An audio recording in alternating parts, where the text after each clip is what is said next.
Ladies and gentlemen, boys and MBs, welcome back to Hellstorm Wargaming. Welcome to today's wonderful motherfucking live stream. Hello, hello. Fell over my own words. Hello, everyone. How are we doing? My name's Mike. Thanks so much for tuning in. I hope you're all having a wonderful day. I hope you all had a wonderful weekend. I hope you had a wonderful time. Let me know what you've been up to this weekend. You've been doing any hobbying? You've been doing any hangouts? You've been doing any cool things? Let me know. I apologize that I wasn't here on Friday for the live stream. I apologize. However, I am here today, and I released a big video. If you might have seen, I released quite a big video on Friday. Instead, my Red Corsairs video finally came out. Sorry, it was a week late, but you know, it was good. It was good. I think you guys liked it. I got lots of the same comments again. It was very funny. I got all the same comments once again. This is my favorite series. This is really cool. Thanks, Mikey. This works really well.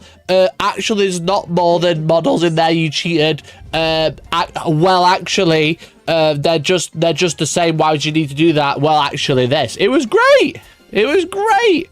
And so is Papaya Pariah. Thank you, Papaya Pariah, for the 5 gifted. Really appreciate it, man. Let me add you in to our Red Corsair giveaway. If you tuned into the video Friday, you might have seen me mention. We are giving away... Where's it gone? The Red Corsair box. The box that's Red Corsair-y. Wow! There it is. Is it here? Where the fuck is it gone? You know what I'm doing? I'm giving away... It's here! There we go. I'm giving away this Red Corsair box set to one lucky winner who supports the channel with a super chat or a membership.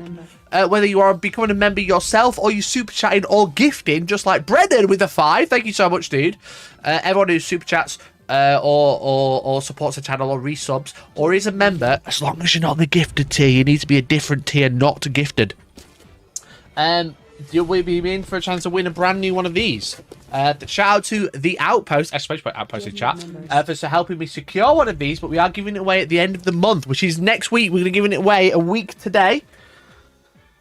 So if you wanted to know, support the channel. If you're already a member, you're already going to get a free entry, as long as you're not the gifted tier. That's the only stipulation. So thank you both, Brennan, Mr. Duck, and Papaya Pariah. We did all right. We did all right. Justice finally got their giveaway today, thank God. So even if you're in the States, I can post stuff to you. It turns out it does get there eventually, which is better than never. But Justice won we gave the Iron Halo Strike Force away, and Justice messaged me the other day, was like, have you got a receipt for this? I was like, fucking somewhere, and then it arrived today, so that was perfect. That was perfect. So they got theirs. Papaya won a Nightbringer and a Captain Titus. Nige won some Terminators. It's been great. It's been great. It's been good. So let me just add in Papaya Pariah. Thank you so much, dude. Papaya Pariah is currently the most named person on this sheet, but that doesn't mean he's going to win. That doesn't mean he's going to win. It just means he's going to have more chances to win. It could be you. You only need one entry to win. The more the merrier. We missed Mr. Brennan. Let me get you in there as well. Mr. Duck, get you in there. This is our list currently. Thank you, Barton Farm. Thank you, Gaff Mark. That's true. Gaff Mark, thank you for the 1 gifted, dude. Really appreciate you. Never goes unnoticed. Really appreciate it. Everyone who supports is literally the best. 4, 6, 2, 7. Perfect. Barton Farm, thank you for the 32 months. And Mr. Mark, thank you for the 44 months. That's an extra entry for you. Appreciate it, man. Thank you so much. Really appreciate it. Yeah, legend. 44 months. Appreciate it. So, yeah, so these are the people that super chat, donated, sort of supported the channel this month. We're doing it every single month. I don't know what we're going to give away next month. We'll see what comes out towards the end of the month, because that seems to be the way it goes right now. There's like one big release at the end of the month, and I'm like, holy shit, that's a great giveaway. However, I just need to tell my Discord that I've gone live. I do need to tell my Discord that I've gone live. We are big chat stream. Get in here. Get in here. Nige! Thank you so much for the 2 years, dude. Thank you so much for the 2 years. Big chat stream. Get in here. We are covering New Knight. That's true. Nige had like 2 entries, I think. new Knight, new Tau, new Ava, Reddit gossip. That's what we're covering today, chat. That's what we're covering today. Thank you so much, Nige, for the 2 years, dude. What a legend. Doesn't feel like 2 years, mate. It feels like you've been part of the community forever because you were so loved and welcomed. Next month we'll probably potentially have a lot to choose from. Probably, yeah. It's looking like a pretty busy month. I just don't know when it's coming out. Just don't know when it's coming out, bro. Have I missed anyone? No. No. If you want to be in the giveaway, make sure you enter. Make sure you enter. What was it? Where was it? Imagine posting Warhammer content and not getting a bunch of well actually comments. If you don't get any well actuallys, I don't think you've made a good video. Just means not enough people are seeing it, to be honest. After my 2-point-something million on a video, and it's like, well, actually, people have been doing scale modeling for years before Gundam. And then, and then fucking, well, actually, there's not more models in the box. You had to buy some more. Techno! Thank you for the 31 months, dude. Edignal24 celebrates 31 months of membership. GW. They showed them today. That's where they came from. Hope this helps. You know what, Detnol? Shut up. Shut up. How about that?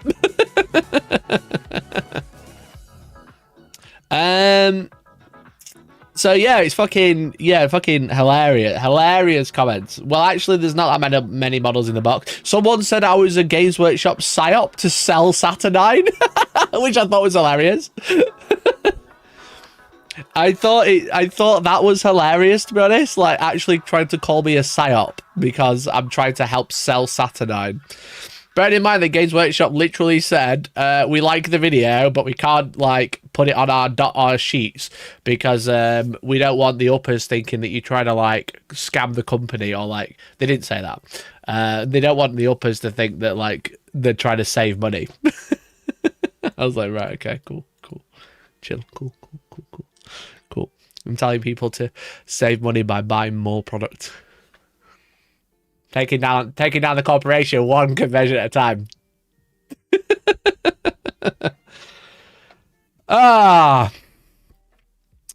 Anyway, where were we? It's always this song after. I don't like this song. What have we got now? That's too fast. It's too fast. What is happening in this playlist, bro? What? I don't, is this, it is stream music, yeah. Yeah, that'll do, that's fine. Keep bashing buying 2 kits, mate, what is it good for business? Yeah, literally, I don't get it.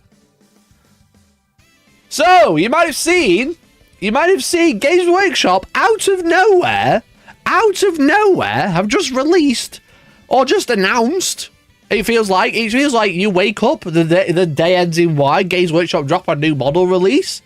The Imperial Knight Destrier? Destrier? I don't know how to pronounce it. They've announced a new Imperial Knight's Destrier that strides into battle. Just one moment, please. Where the fuck would this come from? Why is this announced today? Like, have I missed something? Have I... Wait a minute. Destrier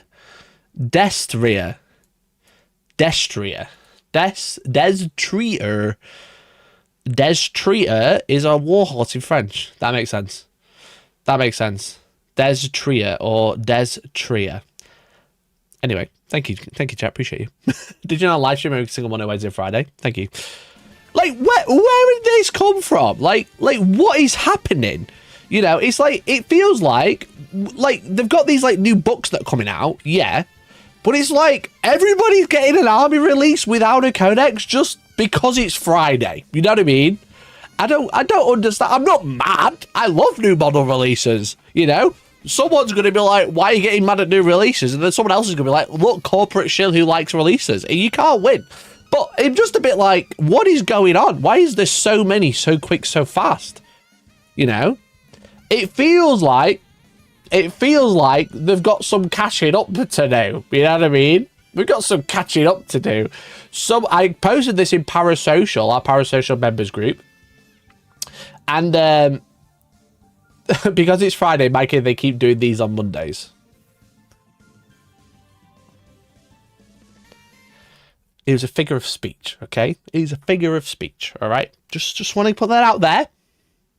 Just a figure of speech. like, it feels like they're trying to play catch up. And I don't think this is like, because someone suggested in the Parasocial group, is this them playing catch up because AOS is dying and it's not keeping up with the numbers and they've got to get the number go up? And I'm like, that is a possibility. I just personally think that, you know, like last year when they really, or this year when they released their annual report, they were like, guys, we made so much more money than we were expecting because Space Marine 2 was absolutely bananas. And now they're like,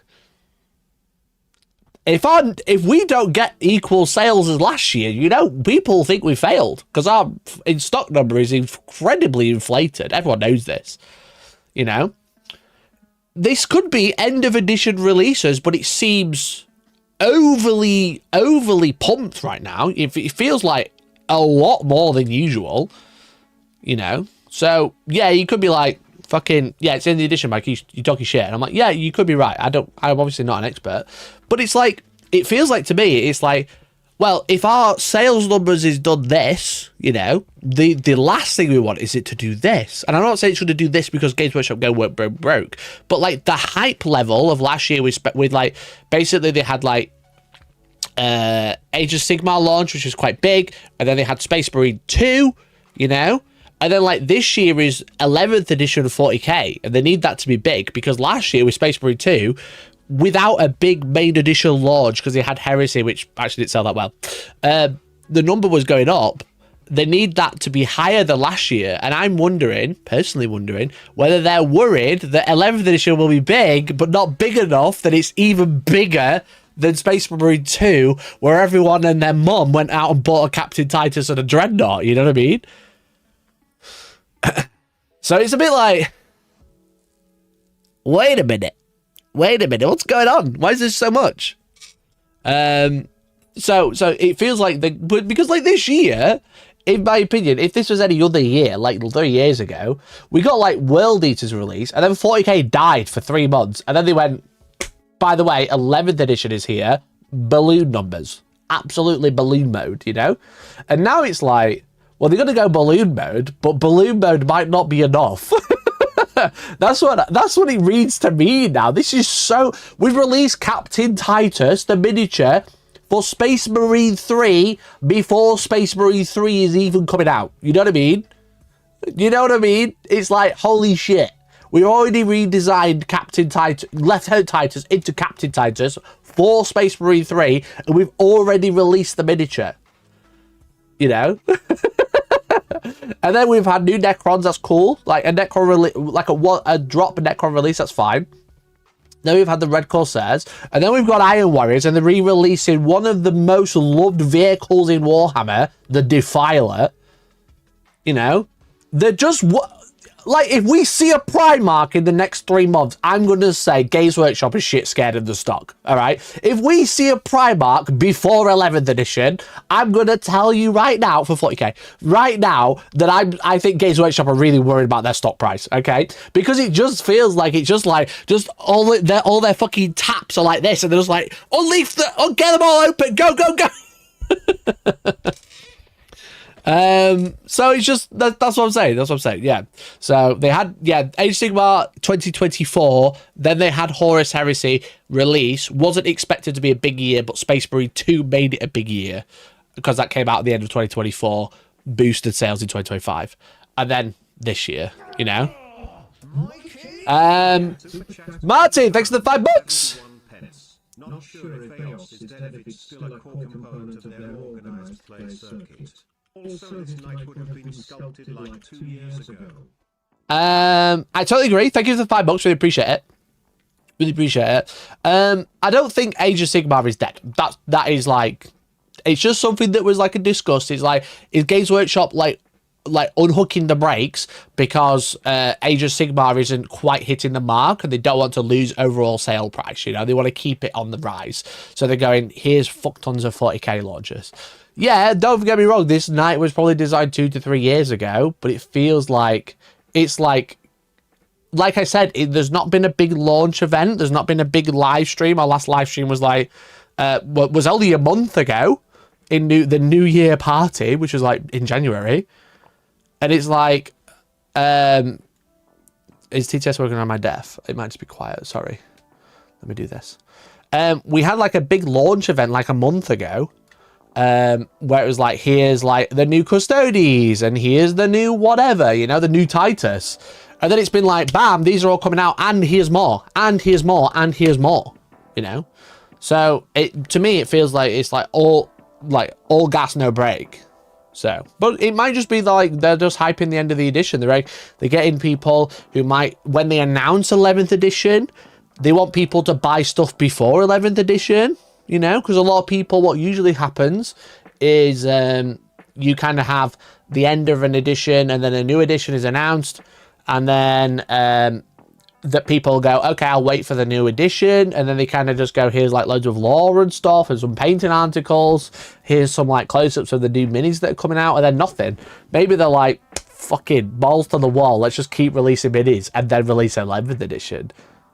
Because it's like, normally I would say it's like down, like trends or like announcement is like down. 11th edition, down. 11th edition comes out, then it kicks off the cycle again.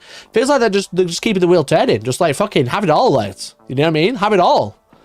You know, we had a fucking Imperial Knights Codex in September, like 6 months ago. And we've already got a new model for it. It's like, what the hell? What the hell? The constant churn of new stuff is exciting. They should keep doing it. I totally agree. I think it's just, it could probably lead to burnout, but for like new people who are about to get in with a big bunch of an edition, they're just like, here's a really cool model. You thought about playing this army, by the way? You want to play Chaos Space Marines? They've just had loads of lodges. You know, you just want to play Necrons? They've had loads of lodges. You want to play Space Marines? It's a day that ends. It's Friday. They've just got a new lodge, you know? But this is the Destrier. Destrier, the brand new knight. So this, if you don't know, if you haven't seen this, this is like the middle between an armiger and a normal knight. Mikey! Thank you for the 5, Nige! £4.99. Deeknell. Dicknall! That's his new name. That's beautiful. Dicknall. So as you can see, it's like comparable to like literally a mid-range. Oh, that went a bit too. That went quite quick. A mid-range size. It's slightly smaller than a normal knight. It's like, you know, with the banner, it's like probably equal size. And then it stands like shoulder height to an armiger. So it's like quite a big increase, but it's still not as huge. I don't think they ever want to go bigger than this really outside of Forge World. But this is the new one, so it's like a mid-range knight, which is quite surprising. I don't think Imperial Knights needed another slightly larger knight. I think they actually needed infantry.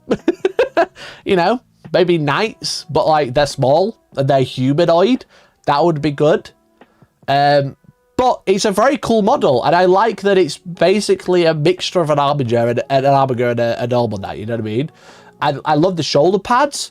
Steve, little plastic people, get on it. Get some custom ones made. I like that it's like you can like look at the side of it and you can just see like Imperial Knight all over. You know what I mean? It's like literally identical. Mikey! Super chat £5. Destrier. I hardly know her. Destrier, thank you so much, Barton Farm. Thank you for super chatting so I can get someone to read it out to me. Let me quickly add people in. Martin, we've had Nige YG. Thank you for the 5, mate. Appreciate you. And we've also had Barton Farm again. Thank you, guys. Appreciate you. Let's see if we can get this number at the bottom of the screen really big and huge. Lancer is huge for a plastic kit. Yeah, I guess it's like Forge World Horus Heresy kit that's quite big, don't get me wrong. I do have a plastic Lancer over there. Yeah, I don't think they want to go much bigger, you know what I mean, for 40k. But they could. They got like the Tyrant one, the one up, the Castellan. But it's like, yeah, it's a very basic kit, you know what I mean? So yeah, so you can see like loads of elements. They're almost identical. The legs are the most interesting bit because they're the closest to the Chaos Knight. You know, the one with the drill? You know, the new one with the drill? It's very Chaos Knight legs, you know? Mikey! Super Get chat face, thanks to the 5, mate. It Armigas are baby knights. This is the angry teen knight. This is the knight that listens to My Chemical Romance, the angry teen. Yeah, I agree. So it's really cool. It's interesting though where this is gonna sit, like, because the knight army already struggles with army composition without going all armigers. I keep saying the wrong one, and then all big ones, you know, with like 1 or 2 armigers. But Mikey! Super chat 20 thank pounds. you for the 20 for papaya. To steal my red Corsair's Guys, you've got to beat him. Chat, you've got to work against Papaya. He's gonna take all the winnings if you let him. So if you all band together collectively, you'll be able to stop. Ooh, what did I do? If you all band together, you'll be able to stop it. You know what I mean? Hungry Bear, thank you. Oh, sorry. Hungry Bear, thank you. It's a red Corsair's box. It's a red Corsair's box we're giving away. Rejoined This at one. hungry_Bert celebrates. It's giving it away on Monday next week. Okay. Behind on the stream, what's But the we are giveaway? taking entries all month, as per usual. Mikey! Super chat Bloody hell. £3 I was only joking about 71 banding pence. together. Jesus, A what's going on? pirate's life for me, papaya. Thank you, Justice. Appreciate you, man. Appreciate it, bud. Hope you enjoyed the new Space Marines that finally arrived.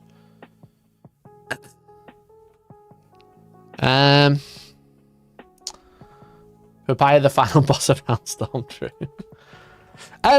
It's an interesting where this is going to sit, because again, it's going to be like better than an armiger, and it's going to be worse than a big knight, but it's also got a lance, you know? It's got a Cerastus Knight Lancer's lance, which is a bit spooky. It's a little spooky.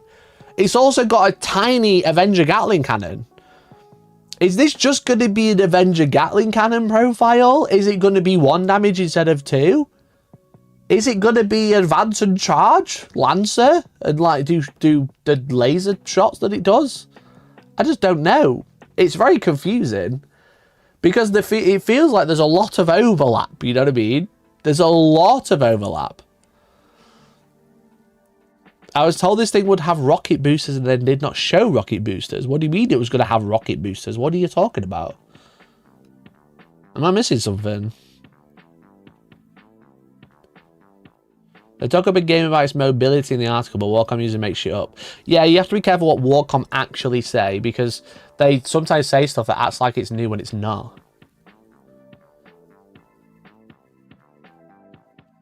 Not quite Avenger, maybe like a passive-aggressive response cannon. Nice, Mark. Nice. The Battle is short and looks bigger than a Brigand's Gatling cannon. Yeah, so I feel like this is the answer, the Imperial Knight answer to the Brigands and the War Dog variants, because they've basically said it's an Imperial Knight. It's not a knight. It's not a new knight. It's a new Imperial Knight, and I don't think they've mentioned anything about it being for Chaos Knight. So it feels like this is going to be a unique unit to Imperial Knights, which is quite nice. I think whilst Imperial Knights get a lot of data sheets compared to the Chaos Knight, they are largely quite limited to build, or like how they run an army, because it's like, here's a warden, I've just forgot them all. Here's a warden, here's a double gun one. What are they all called? Oh my god, my brain has just gone completely blank. They've got the errant. They've got the... What is happening? I just have to drink some G Fuel. Use code G Fuel. Use code Hellstorm. Check out for G Fuel.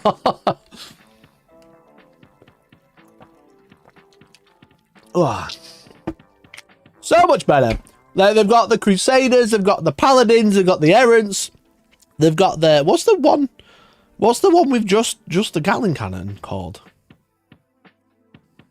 Oh, God. I am having a stroke.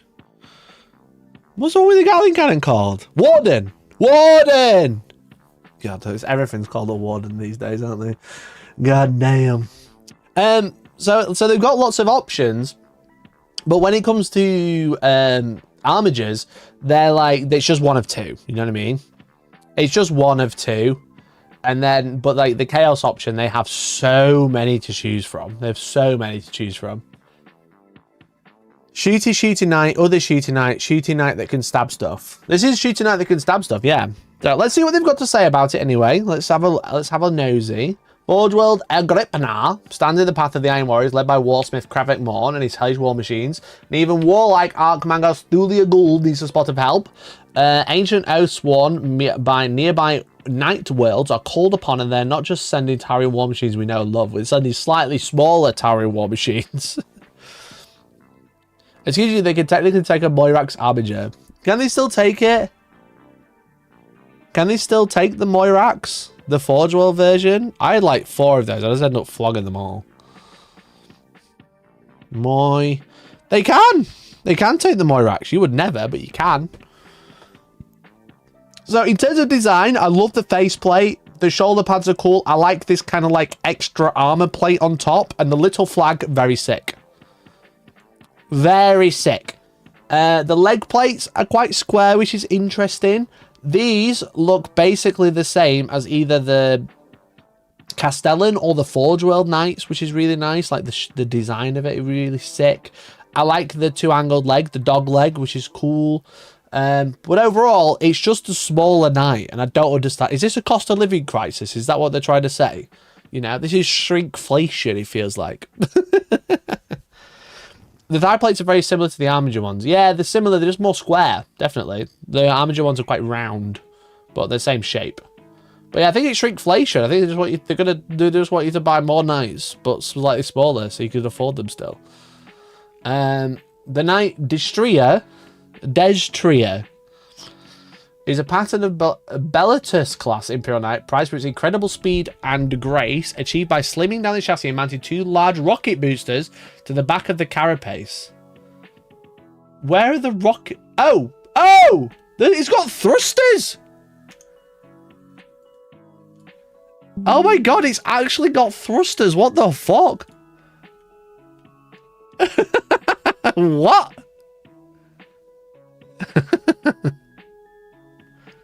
That's so wild. So it's great that it's added thrust of these boosts that larger counterweights will also be added to the knight's legs to help it maintain balance. Oh, okay. Does it do maybe it jumps over terrain? Yeah, maybe it can ignore 4 inches of terrain. Unlike Fulgrim, who's a snake who can't get over it. They should have given it a spoiler. Imagine fat exhaust and a spoiler, maybe a carbon fiber bonnet. That'd be so sick. This, instead of hazard stripes, carbon fiber. That'd be so, that'd go so hard. So it's got the internals as well, which is cool. I really love the flag, the banner. I love the extra armor of the top. It looks sick. Oh no, it has a flag. Yeah, that's its car ornament. That's its car ornament. Just needs carbon fiber. The Destrier makes use of exceptional agility to close with the enemy and engage face to face with devastating Thundershock spears and Bellatus Reaper chainswords. Have we seen the chainsword yet? The former are enormous rocket-assisted power lancers capable of punching through the heaviest armor, while the latter are versatile blades that can sweep entire squads aside or grind through single tougher targets. Now, is it on an oval base? I think it's on an oval base, yeah. It's like a mini oval base. Maybe we'll see one of those sooner than we think on another kit. Who's to say? Who's to say? Maybe we'll see that on another kit really soon. A smaller Imperial Knight base. That'd be really cool. Anyway. The few surviving stragglers can hardly be considered lucky either, as they've only long enough to get locked in the sights of Chastiser, Gatling Cannon, or Frag Bombard. Okay, so we haven't seen the new chainsaw. That looks really cool. You know, actually, I love the crossguard, the mimicking crossguard. That's sick. That's so cool. That is really, really good. Really, really, really good. You know, because obviously that's where the chainsaw blades are supposed to disappear to, but it looks like a little crossguard. That's so sick. That's such a fun little design. And then he's got a Frag Bombard, which is we've not seen in this size since the Furioso Dreadnought, if anyone remembers that one. I was talking in the Discord earlier, and just talking about how everyone in my Discord is extremely old. But I was saying Blood Angels were the first one to have the Frag Bombard, or Frag Launcher, this one I think it was called, on the old Dreadnought, which has now been Legends. You can't buy these anymore. This was the Librarian, Death Company Dreadnought, and Blood Angels Furioso Dreadnought kit. But it came with the Frag Bombard, and we've only seen those with Deathwatch since. With their kits. Obviously this is the older one, but you can get on the new one too. But he's got one here which is really sick. So I'm wildly curious to see what that will do. That could be a really fun, like, short range battle cannon profile, you know? Maybe D3 rapid fire 2 or 2D3 shots, 2D3 rapid fire or something stupid with blast. Damage 3 flat, maybe multiple AP. Could be a really good profile. Could be a nice profile because the damage 3 on the battle cannon is really nice on the Imperial Knight. But you only get loads of shots, but it's only one, where you can probably have multiples of these, the same one, and have a similar profile, the shorter range. But the short range doesn't matter because he's got a fucking jetpack on it. So, but yeah, it's the rocket-powered power lance. The lance also has a rocket on it. Oh my god. What the hell? What is going on? Just fucking... I've been watching so much Gundam. I'm just like, holy shit, it's literally a Gundam. Just rocket-powered everything. Rocket-powered legs, rocket-powered arse, rocket-powered sword. Fuck knows. What the hell? I reckon the abilities will be... It'll be like, because it's rocket-powered, when you advance, you also advance 6. Can't advance and charge. Don't want to be too strong. But I think we've seen a rumour engine because this thruster is very similar to a lot of Space Marine ones. What's that website that has all the rumour engine stuff on it? Can anyone remember? Can anyone remember what website it was that has all the rumour engine shit? Where it's like, here's all the images that haven't been solved yet.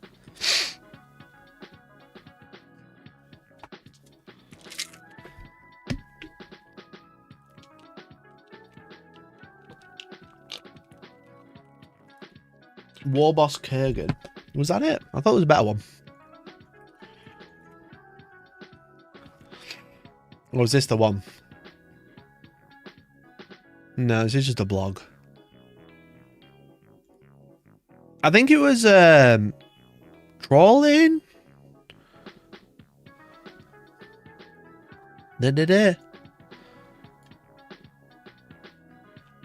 It does have pictures though. This isn't the one I was talking about, but it does have the pictures. No, this is no fucking good. It only has Age of Sigmar. It's only got Age of Sigmar on it. Check para. Yeah, but I don't have para on my computer. Wasn't there another one? There was a search website and everything.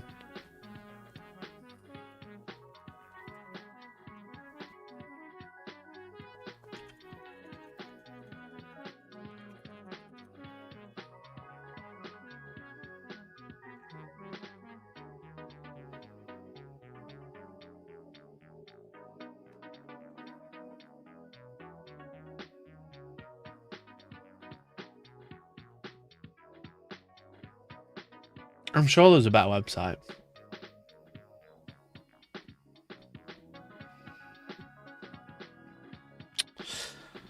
Can't remember, but there was a rumor engine for a jet engine, and I was like, that's a new Space Marine vehicle, and I think I've sold it. I think it's this night. There was definitely a Space Marine vehicle that never got figured out.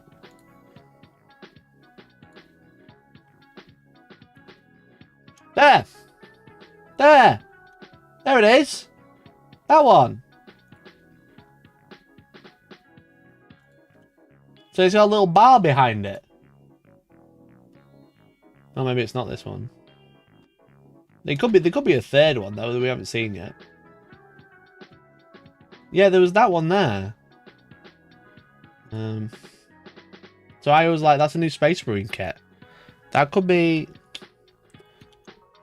the knight. You know? Wasn't that the White Scar's jet bike? Could be. Could have been. Could have been. That's why I wanted to look at the list. But it's the same style. It is the same style. Same design language, as it were.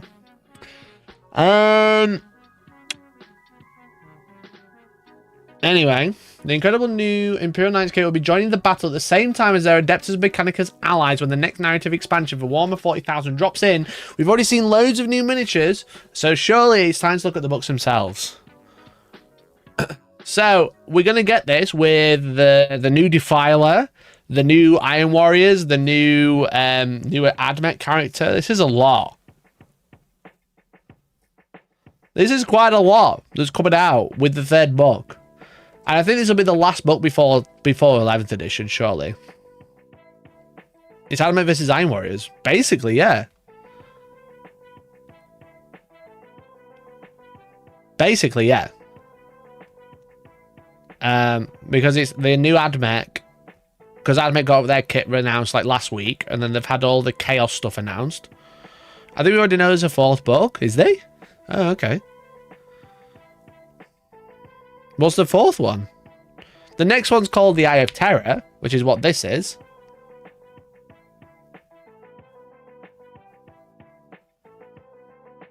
Didn't they say there was more to come? I've got no idea. No idea. But the last thing we got was last week, right? I keep seeing people talk about Armageddon being after this. I think Armageddon's the rumor for the 11th edition box, right? Or am I making that up? I don't know. I thought that was the rumor for the 11th edition box was Armageddon.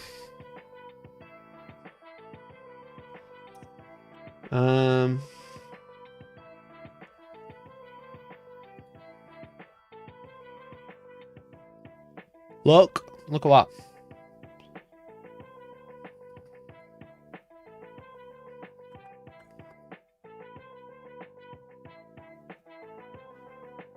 Where was the Admech with launch? Did I miss it? I did. The January rumor was the White Scar. Oh, okay. Yeah, it says, believe it or not, there's still not all to be joining, so come bask in the shadow of its armored glory. They were very vague with that, weren't they? We were very vague with the Imperial Knight. You might be right, chap. I'm just saying it was the same jet booster, right? It wasn't exactly different. Just didn't have the pipe.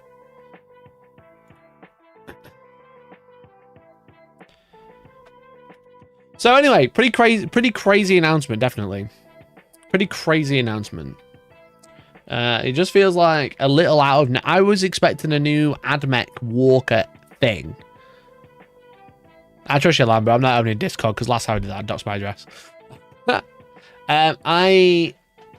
I was expecting an Admech Walker, and obviously Knights are very closely related to Admech, but yeah, I was quite surprised, definitely. I was expecting like a 40k version of a Thanatar or something like that. You know, like a big, massive Castellan robot. But I love this. I love Knights. Maybe I'll finally make my Knight painting video that I've been trying to edit for the past 4 months.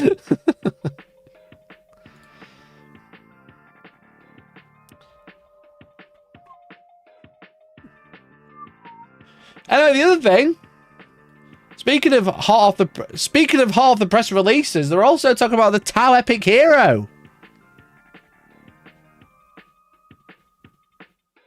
When did the Tau coming out?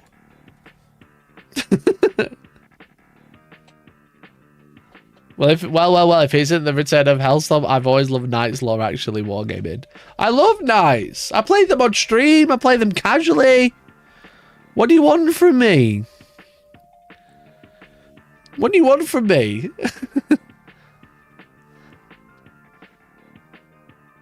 No point. I'll never surpass the 1 minute panel lining video. You know what, Des?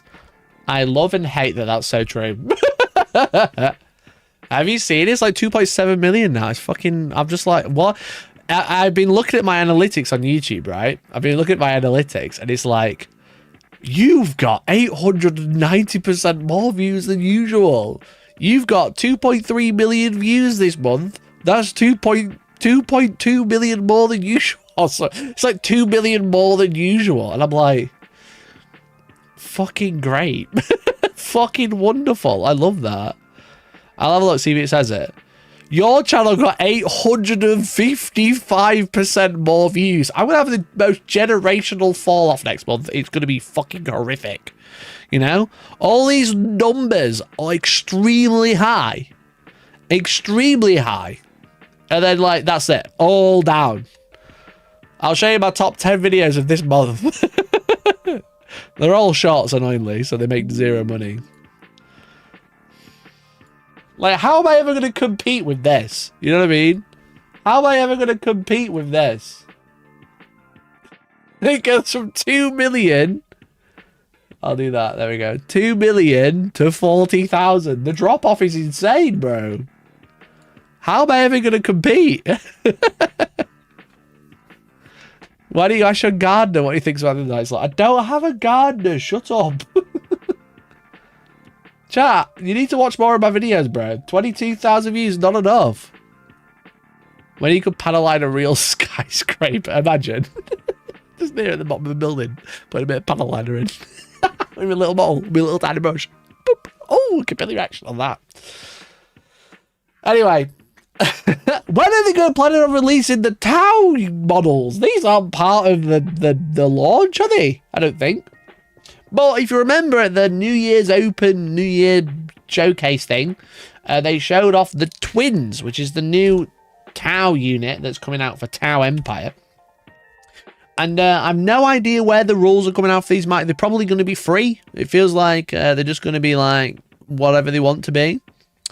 You know, it doesn't feel like there's any rhyme or reason to how they're doing launches at the minute. But they are releasing sometime soon, and they've shown off the rules today. They did announce these in November. Yeah, these were a long time coming.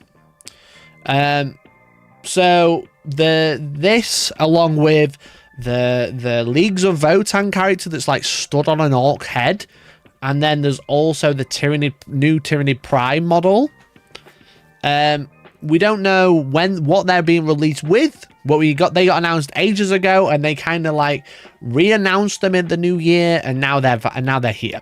You know, I don't know what's taking them so long to release. I think they kind of wanted to give everyone something over. Like I said, it's kind of like this crazy like hype cycle, like I've just kind of said. It's just been like here, this and this and this, and there's no breaks ever.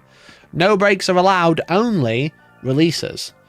But they showed off the unit today. So it's a unit of 2. We've got Relantar and Relokai, which is 2 models. One of them has a fusion eliminator, the pulse pistol, the Shardstorm burst system, and a gun drone.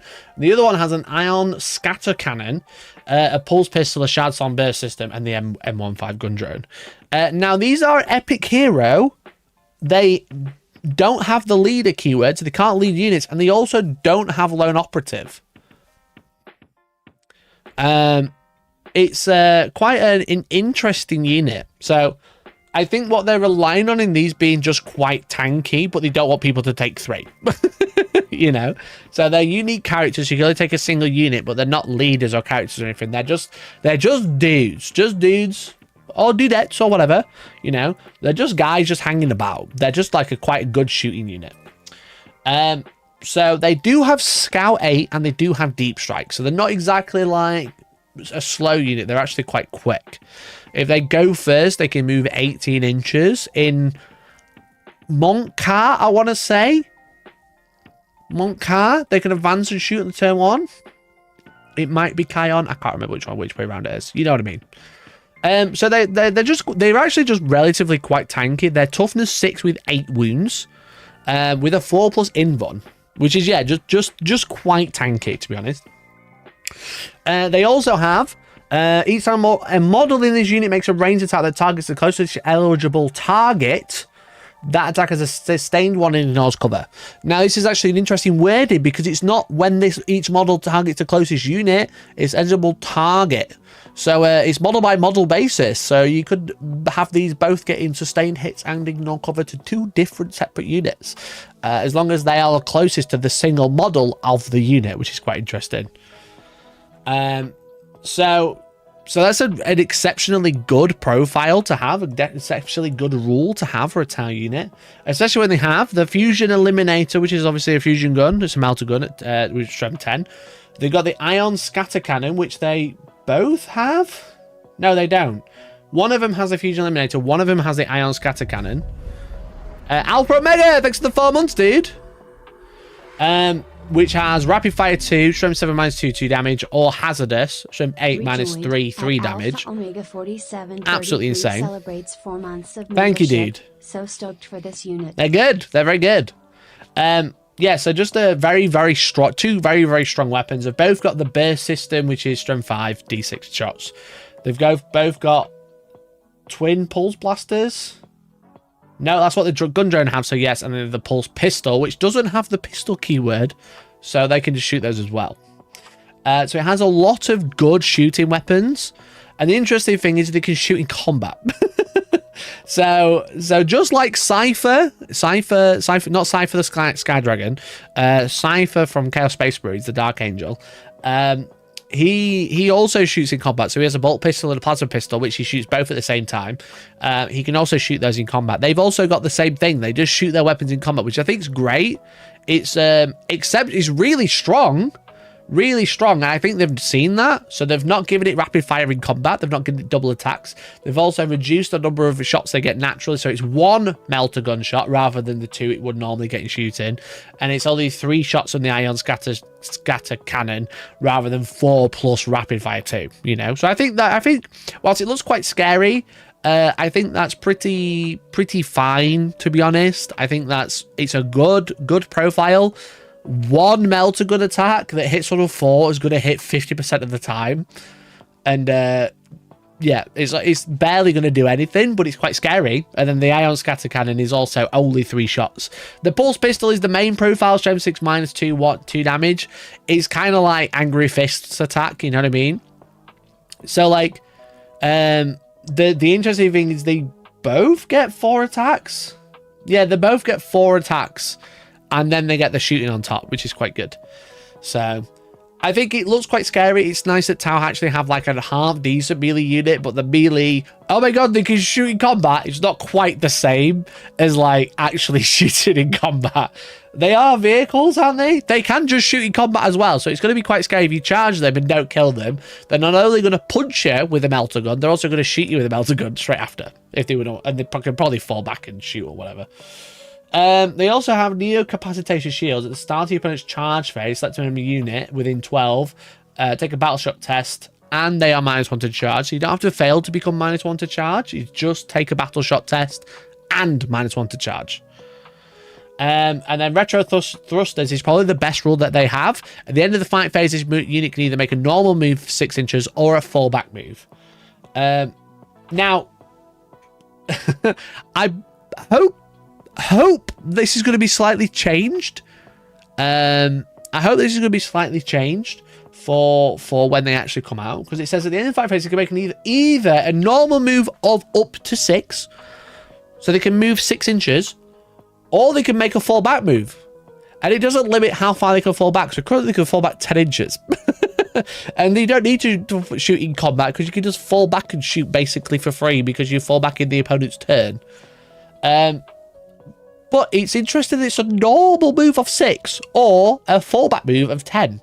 That seems exceptionally weird. That seems exceptionally weird. It might remain that way. But yeah, I thought that was an interesting one. But it just makes them an exceptionally good move shoot move unit, or a move shoot get objective unit, because they already are OC2, so it's an OC4 unit. Like I said, they're quite tanky. 8 wounds is quite a lot to chew through. Toughness 6 is quite hard to hit, and they've got a 4+ invuln with a 2+ save, so you're not going to bolter them off anytime soon. But overall, just like a really, really good, cheap, probably quite cheap unit. That's the thing. I'm saying cheap. I don't know the points, but because it's only 2 models, I don't see them being too expensive, but it's 2 characters, so I'm not sure. So it's a lot of free movement. Yeah, if you go first, this unit moves 24 inches. You know, it moves 8 with a scout, then it moves 10, then it shoots, and then it does its free move with retro thrusters. If you play it as Montcar, they will have assault on all of these weapons, so it can move 24 plus d6 for an average of 28 inches in your first turn. Not that you ever would, but that expansion objective is probably yours. You don't need to worry about it too much. So I'm interested to see how many points this unit's going to be, because that is a pretty good profile. I think it's very, like I said, it's a shame they don't lead a unit of like crisis suits or whatever, but I think the abilities that they have, I think it's okay that they don't.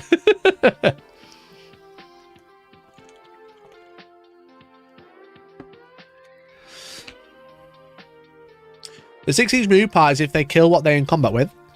Yeah, but the point was I'm interested to see that it's a 10-inch fallback rather than a 6-inch fallback. You know, I get it, I understand, but yeah, I just think it's interesting. But like people have said, there's a strat that basically does the same thing. It just doesn't mean I don't personally find it weird. You know what I mean? So yeah, I don't know when these are actually releasing. I don't think they've said anything about it. You know, let's have a quick nose at the end.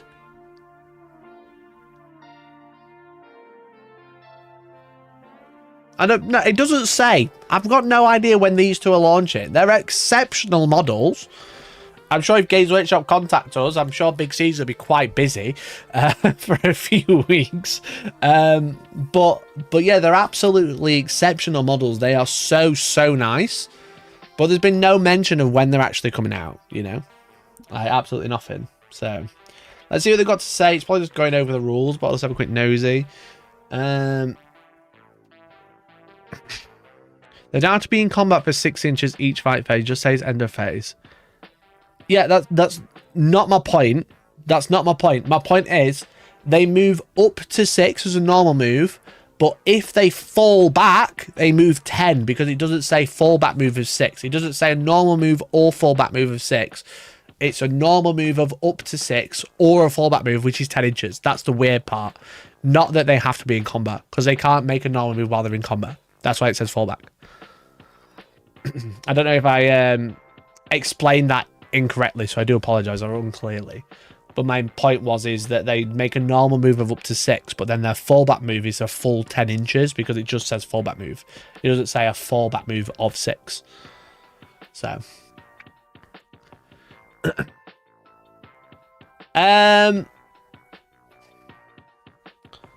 They've been pretty good at patching weird stuff out lately. Yeah, that's what I mean. But then also there's a strat that does the same thing, right? What is it called, the strat? Experimental cadre? Let's have a look.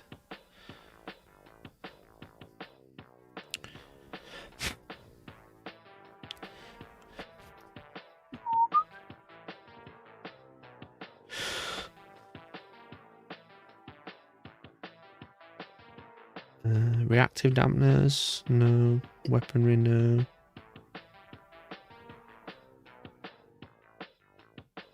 It's not an experimental.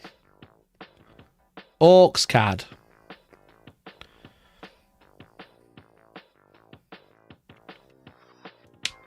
Says if your unit's not within engagement range of one or more enemies, you can make a normal move up to 6. Otherwise, your unit can make a fallback move. Yeah, so it is the same. It is the same. Yeah, you're right.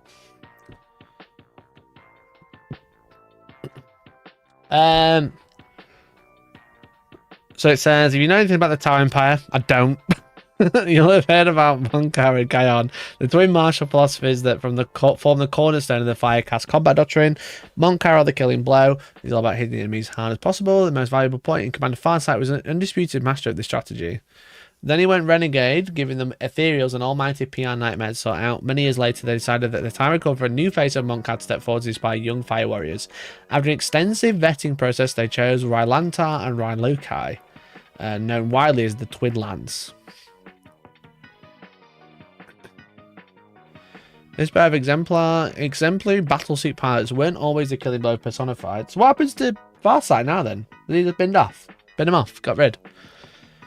After a nasty incident involving a G to the paycheck of their team leaders and heads, they began to churn with ruthless aggression and take any chance they could to eradicate their foes at point-blank range. The thing is, unlike their disgraced predecessor, they don't need a magic sword to do it. They just keep shooting. Punching old people is old hat, and the town were never good at that anyway. The Earthcast has gone with a rather marvellous battlesuit-sized pulse pistol that's light and snappy enough to shoot in close quarters, and the Twin Lance are so used to fighting in the presses of me that they can aim and shoot their guns as easily as someone might swing a sword. Farsight's been a renegade for many editions. Got no idea. He's always in fucking army. He's always in someone's army. Bet uses him all the time. I'm not saying he's good, but he's always there. By flipping the combat rulebook on its head, they become absolute monsters in close combat who can take on mass hordes or elite warriors as this situation requires. I don't think they can take on mass hordes with 4 attacks. You know? I don't think 4 attacks is mass hordes, but okay. Don't forget their vehicle suits so they can take advantage of big guns every time. That's what I said, forgetting that they have retro thrusters.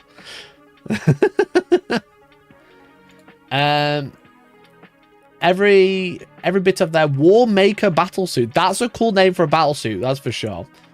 God, they're making me like Tau. That's how bad this is. Their large near-capacity shields that always store release kinetic energy to blunt charges. You'll always want to be one who makes the charge of these two. After all, so every inch taken off the enemy's charge is worth its weight in gold. Okay, so that's what they're doing. They're like kind of like flashbanging the enemy on the way in. That's quite fun.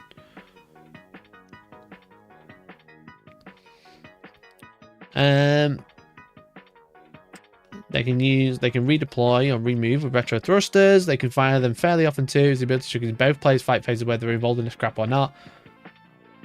Farsight, who's Farsight, really care about Sunseer and Scatterflare, our new monk car exemplars. Come back later this week to catch the data sheets for the other new characters shown off during the World Championship preview. Beric Stormbrow and the Tyranid Prime with Lash Whip. Let's take on the win. So we're getting more rules this week for the other two. But like I said, I don't know when Games Workshop, when are these coming out? You're just like overwhelming me with releases. I'm just a poor boy. Nobody loves me, and I can't afford all of these models. You know? So it just feels like they're just like absolutely on one. It's just like, this isn't part of the maelstrom. What is this? This is just for fun. This is just little fun. Oh, we forgot to release these, by the way. You know? It's like, oh, what can we find at the back of the wardrobe and throw these back on the table? So, absolutely wild. Absolutely wild, honestly. Honestly. Cool looking profile, definitely. Definitely a cool looking profile. But like, Jesus Christ, bro. I need a breather. Yeah. And 30k Custodies out soon, probably as well. Fuck, there's so much happening. I'm so tired, bro.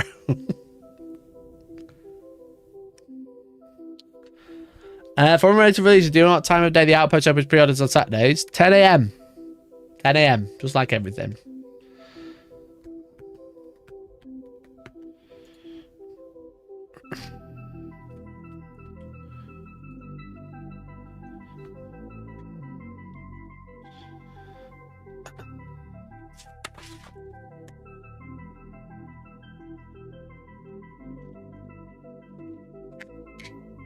What's out this week, anyway?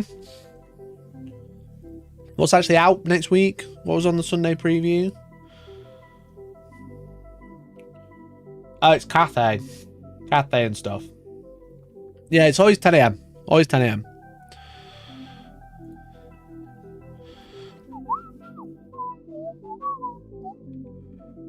Kieran's actually out. No, he's not out till Saturday. Yeah, the Red Corsairs are actually released this weekend coming.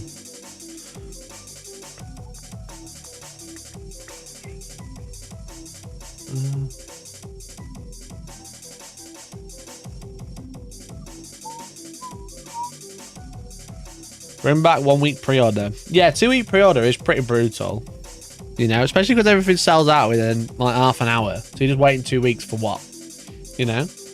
You're waiting 2 weeks for what? They already knew it was going to sell out in 20 minutes. Yeah, 1 week, 2 week pre-order is pretty odd.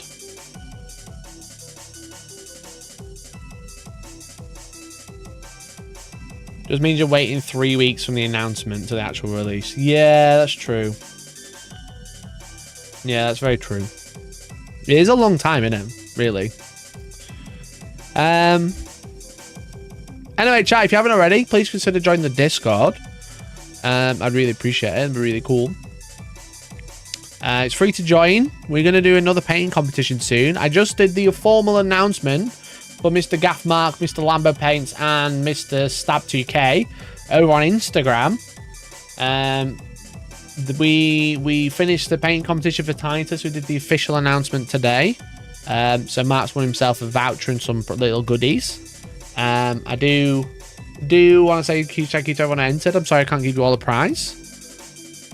Trolley Cleaner, just the man. We've been talking about you.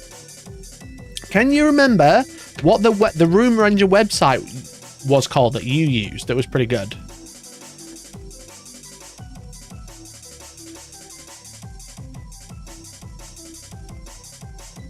Titus competition was so fun. I'm really glad everyone enjoyed it. I'd love to. We're gonna do another one. Merc wants to help rerun it, so we should be probably doing it maybe like during March or something. Maybe like announce it in March, run it from March to April or something like that.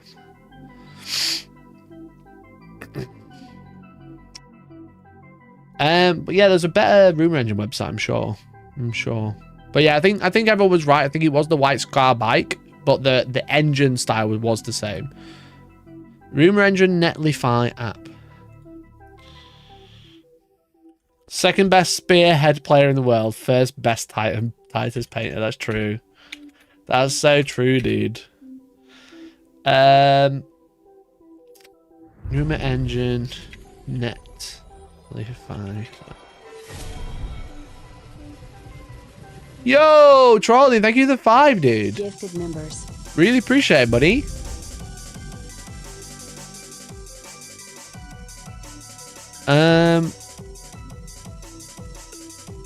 I can't find it. Is it just like a website? Oh, I built a rumor engine. Rumors-engine. Thank you so much for the 5 gifted, Trolley. Appreciate you, bud. Yeah, this was it. Because I had all the solved. This was it. Is it still keeping up with it? Gifted It is, I think. Waiting to be revealed. I think this one's going to be revealed sooner rather than later. I think they kind of almost announced this in a book by accident. Gifted member. Yeah, thanks, Trolley. This is exactly what I was looking for. Yeah, that was the bike. Was the bike in the end. This arrow goes to the latest one that's not been sold, maybe? Or just a year?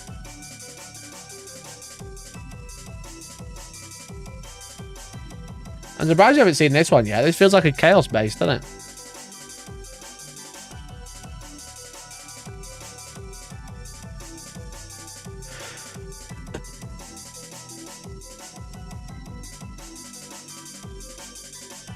Now Trolley's about trying to steal my box. That's true. Chat, you need to work together if you want to beat him. If you want to beat Papaya. Make sure I've not missed anybody. 1 sec. Thank you so much for the super chats and the donos. We appreciate it. We had Justice and then we had Alpha Omega. Oh, sorry, Justice. Alpha Omega. 4733. And then we had Trolley with the big 5. Thank you so much, Trolley, for the 5 gifted, dude. Oh, that's 6. Scam. We are giving away the Red Corsair box. Every donation super chat that comes through during this month is being entered to win one of these. It'd be really cool if you want to support the channel. It's my way of saying thanks to you. I wish I could get everyone a Red Corsair box, but they are £160 retail, cheaper from the Outpost. Outpost in chat. They're like £160 retail, so I can't afford to give everyone one unless everyone wants to give me like £160 each, and then I'll give you a voucher of £160 back. because then you can use my affiliate link. So I'd love to give everyone one, but we are giving away one. That's the whole point. Comes with a bunch of models. It's by far one of the most expensive boxes I've ever seen. So if you want to win one for like £5, then you can support the channel. You might win one. I can't promise you, but you might. It might be quite sick. You know what I mean? Quite sick if you won one for a £5. But yeah, I couldn't believe when I went to buy one. I couldn't believe how much it cost. Bro, there's 20 Marines in here, 5 Terminators for £160. What are we smoking? Fucking Trump tariffs are fucking me. But thankfully I didn't pay 160. I paid less.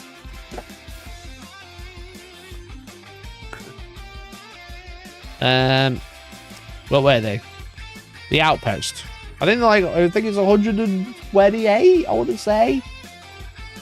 Using my link in the description. Shout out to the Outpost. We gotta sort this out now. What's all this not picture shit? Where's all my pictures? God damn it. 128. Oh, £160. Mikey! Super chat £7. Yo, and 42 MX, pence. thanks for 10 bucks. Will you send it to the USA? I sure will. I sure will. I literally sent one of the prizes and it arrived today. I can't promise it'll arrive anytime soon, but I will. I will ship to the USA, yeah. I'm so worried the Red Corsair Raiders are going to be $5 per box when they come out for real. They are 100% $5 per box. It's 2 sprues. We did this in the video.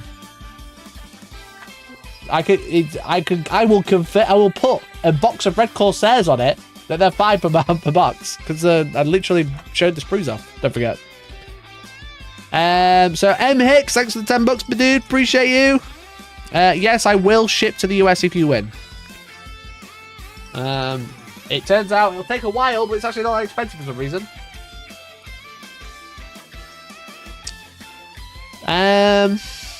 Takes a bit because of Trump's idiocy. Yeah, I can't promise how long it'll take, but I will send it.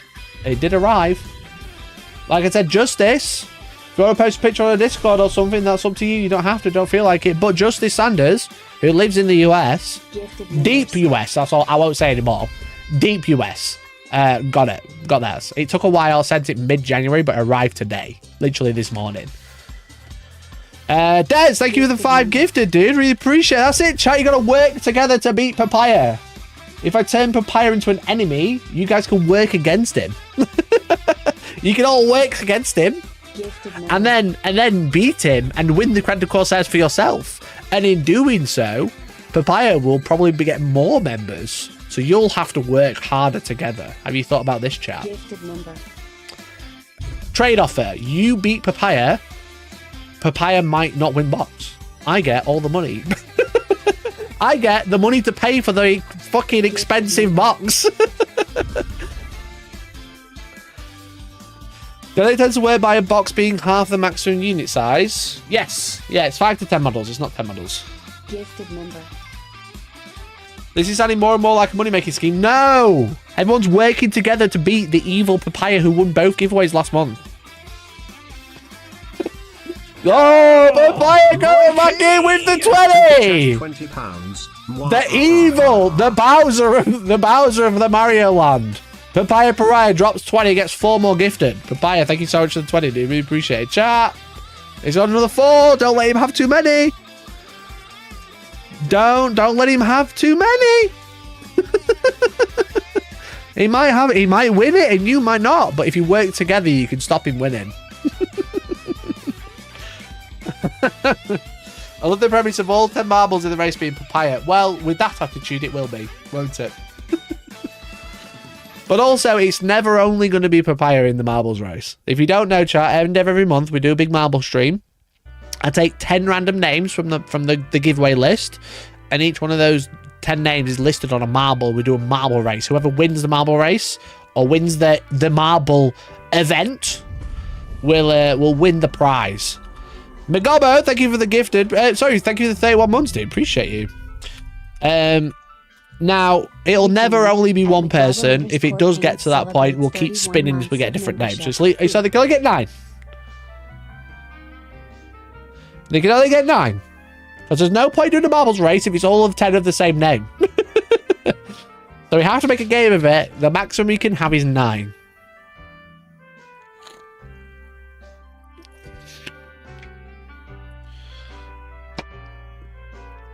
If anyone wants to get the most out of that Renegades box, there was a YouTuber who made a good video. I had a good on how to get more Corsairs out of it.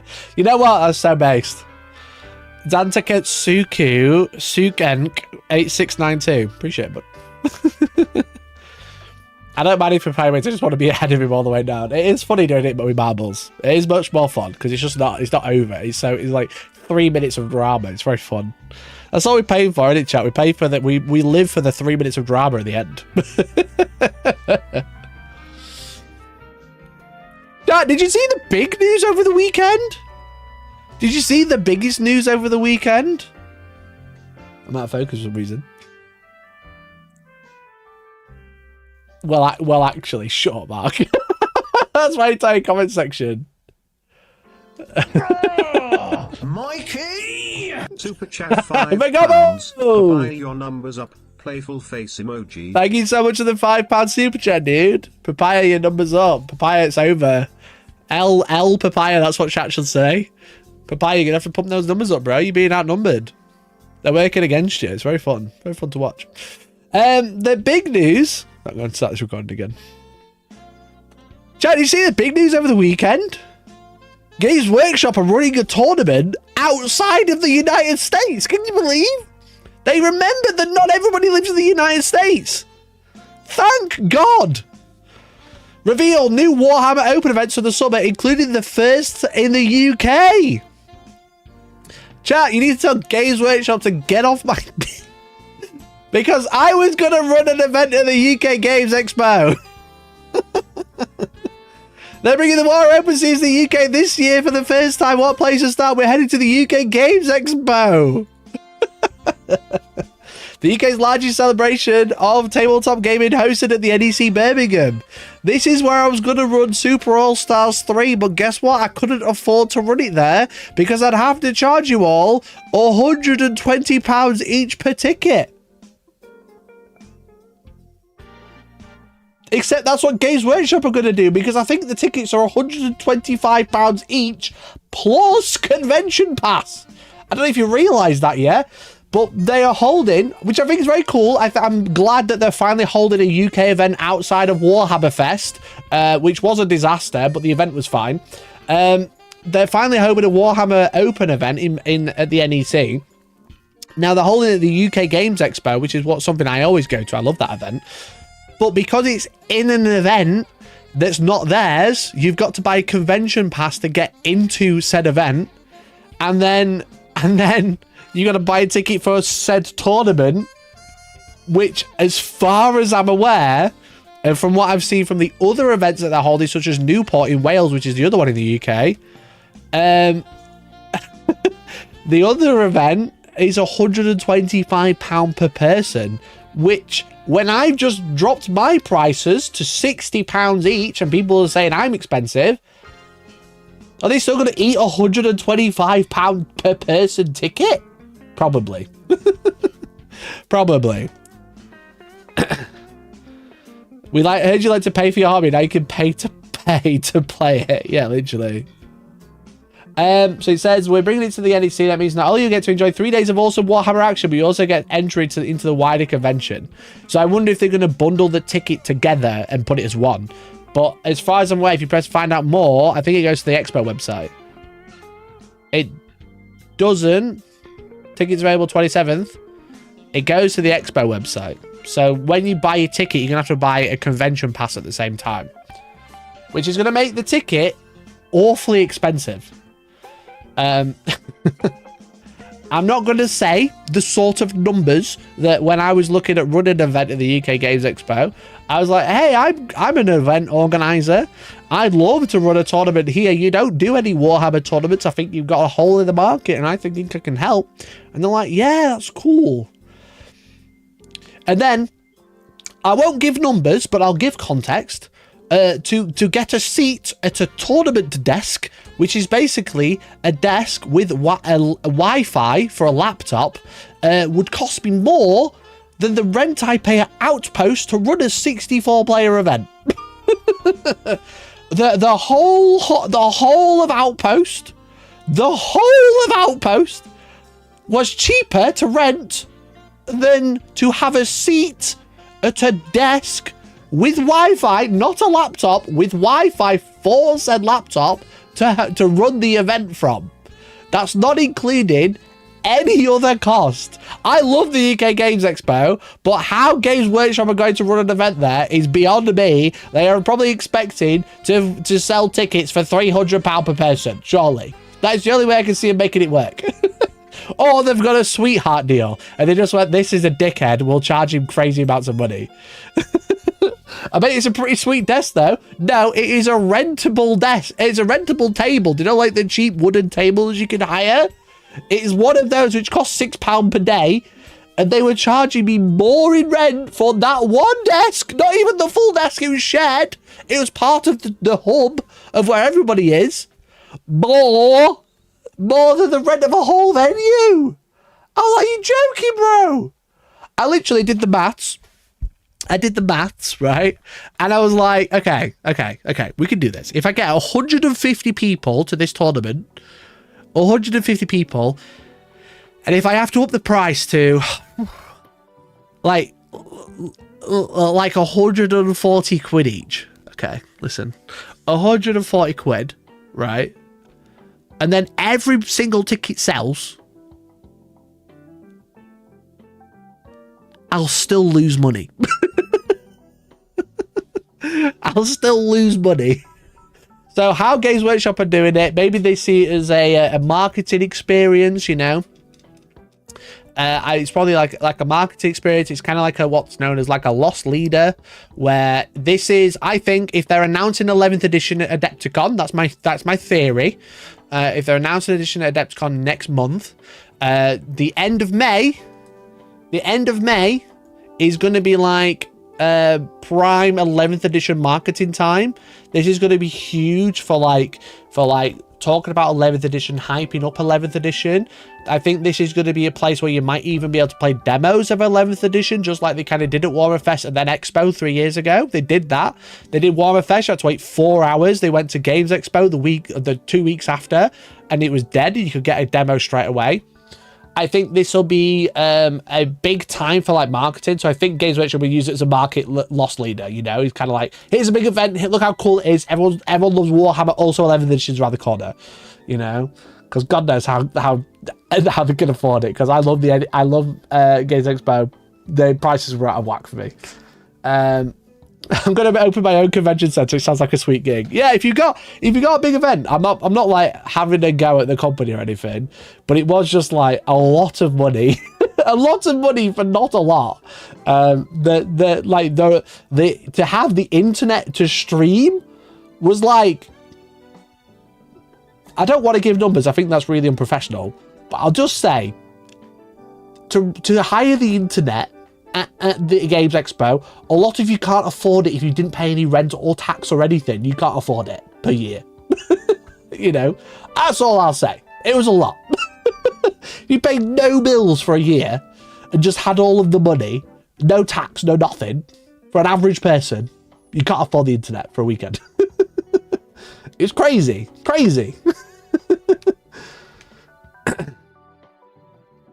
But it looks like a cool event. I'm going to try and attend. I would like to go. If the tickets are 125 quid each, like I think they're going to be, because that's what they are at Newport. Oof. Plus a convention pass. Oof. That's what we say there. That's what we say there. As I mentioned, so it's in August, Newport, which whenever I see the word Newport, I always think the USA. But it is in Wales. So it's coming to Wales in 2026. We're taking over the spectacular International Convention Centre in Newport near Cardiff in August, which is the 14th and 16th. These are two dates I've actually got free, so I'm going to try to attend this one as well. So if you are planning on going to either of these events in the UK, amazing. Hopefully I'll see you there. But it's really cool that we're going to actually be able to like have UK-US Opens, because I hate UKTC. It's dog shit. And I can't play my own events a lot of the time, so it's great.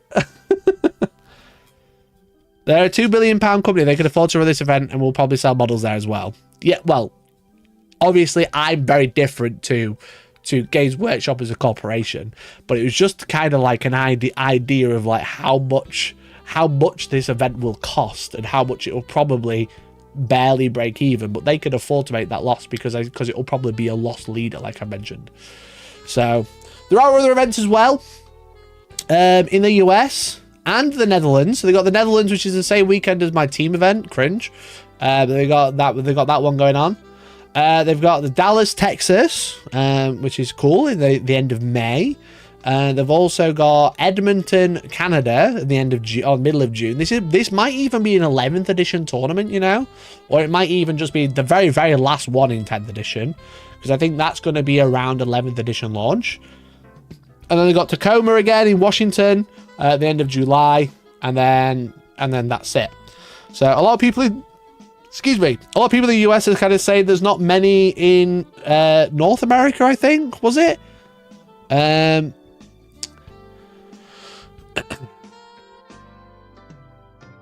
Yeah, no events in the Northeast, so they're not going up that way this year. Especially with the narrative event, the World Championships not even being in Georgia. They're definitely like avoiding that part of America this year. So I don't know why. It's probably because it's just less profitable than the other places. Maybe they've not quite got a good of a deal that they've had before. But it's cool that it's coming over to the UK. It's definitely an interesting one. It's nice to see that they're actually like remembering that they're a UK company and this country's being ransacked by a monopoly. So it's nice that they're kind of putting their foot back in the door. You know what I mean?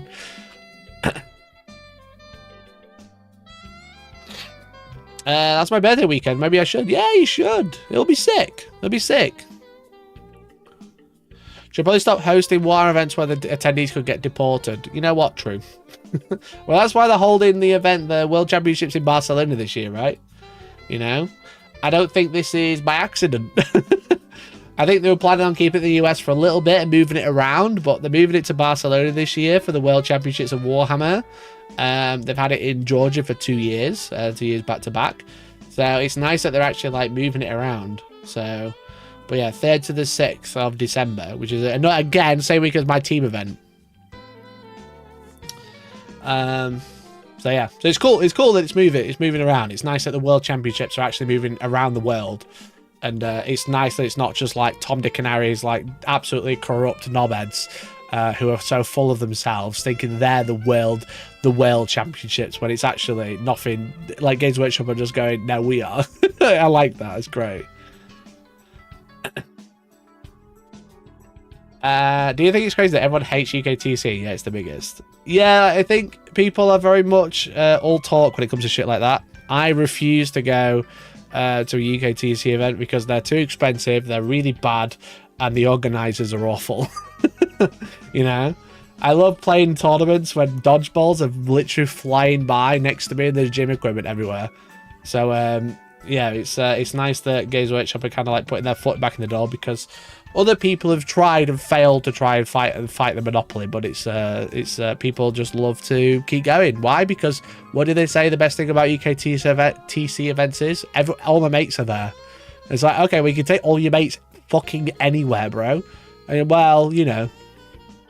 So people are more interested in their ITC score than actually like putting their money to something good.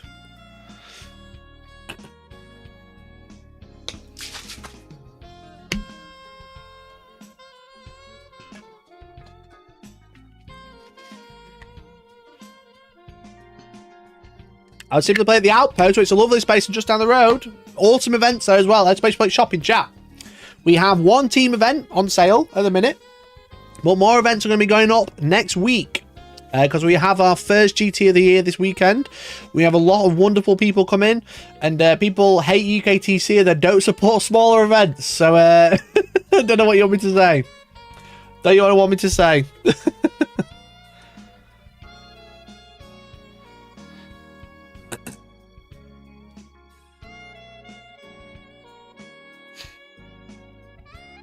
The Grand Narrative is staying in Atlanta, which usually runs alongside the World Championships. Is it? Did I just miss? Did I completely blank that?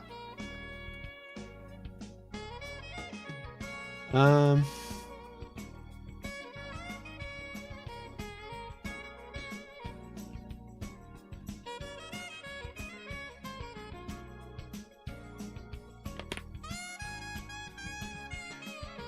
yeah, we're returning to Atlanta in Warhammer World and Warhammer World in 2026. Interesting. So they are kind of running. They are kind of running one in still in Atlanta. Interesting. So there are events in the North America or Northeast.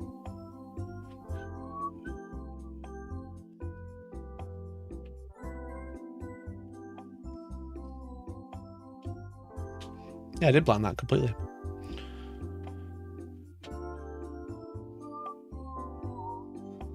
So if you like other events, you should come to my events anyway. Exclamation point shopping chat. That's the southeast, is it?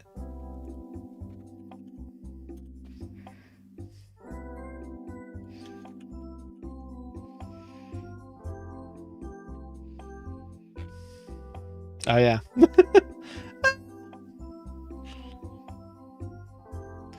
There's not a West concert. That's it.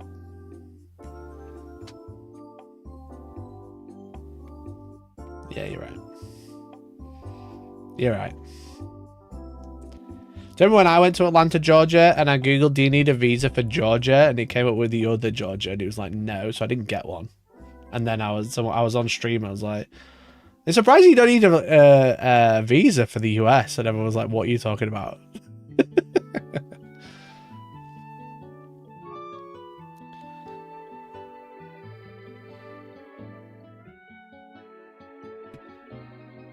That's where we met. Yeah, it is where we met. Yeah. So, but if you are in stateside, are you going to Wisconsin next month for Adepticon? I will see you there. I should be attending. So hopefully I will see you there. So if you're at Adepticon, let me know or come say hi while I'm there. I don't know what I'm doing yet. I'm going with a company which I've not quite finalized with yet. But yeah, I should be there. I should.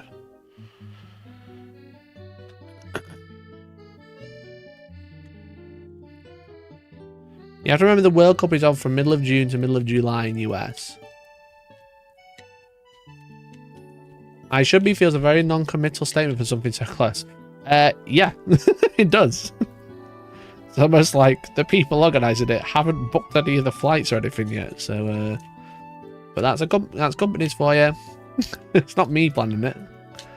I should be there.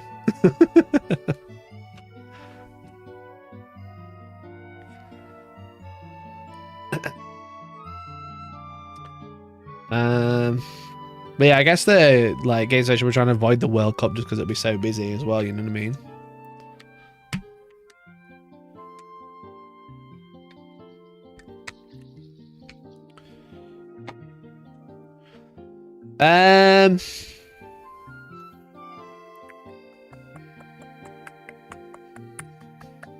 Just catch up with chat, one sec. Thanks everyone for tuning in tonight, I really appreciate it. I hope you've been well. Thanks everyone who's retuned back in. I appreciate it.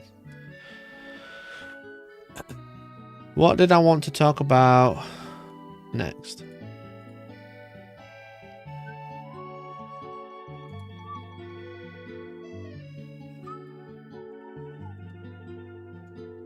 There's Reddit drama. Yeah, Reddit drama. Reddit drama is so funny because they just kick off about anything. Reddit just kicks off about literally anything. Just like a random day, they'll be like, let's just start a fight with someone. A random day 4 hours ago, let's kick off a fight with a video from 2 years ago. GW doesn't want you to know this technique. And it's obviously a picture of the famous Clarence meme, and it's called the ball fart method. I do think it's fake, thinking about it. Thinking about it now, the ball fart method. I kind of want to look this up. Imagine I could find the ball fart. It's just randomly. Okay, today's Monday. I want to pick a fight with literally everybody on the internet. The thinking. I thought it was real, and then I realized that this is AI, so I don't think this is real anymore. I did only glance at it though. Nah, this is a real chat. Imagine picking a fight and not even using a real screenshot. I think that's cringier than picking a fight.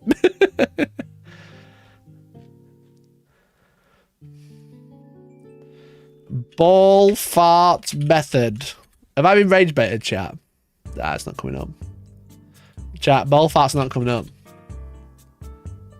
Ball fart method painting. Oh, perfect. Found it.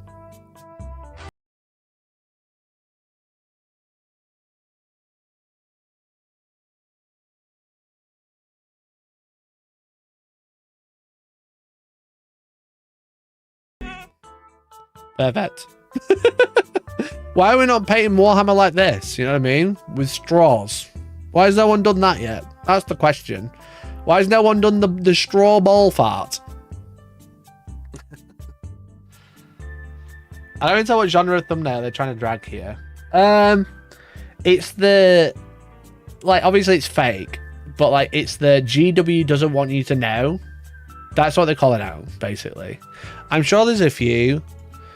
But people just get mad. Like I said, it's just like, if you don't want to watch it, don't watch it. That's literally all you have to do if you don't like the thumbnail. Because then if people like you don't watch it, then other people like you won't watch it, and then it won't get recommended. That's the title, not the thumbnail, though. I think they're trying to say, like,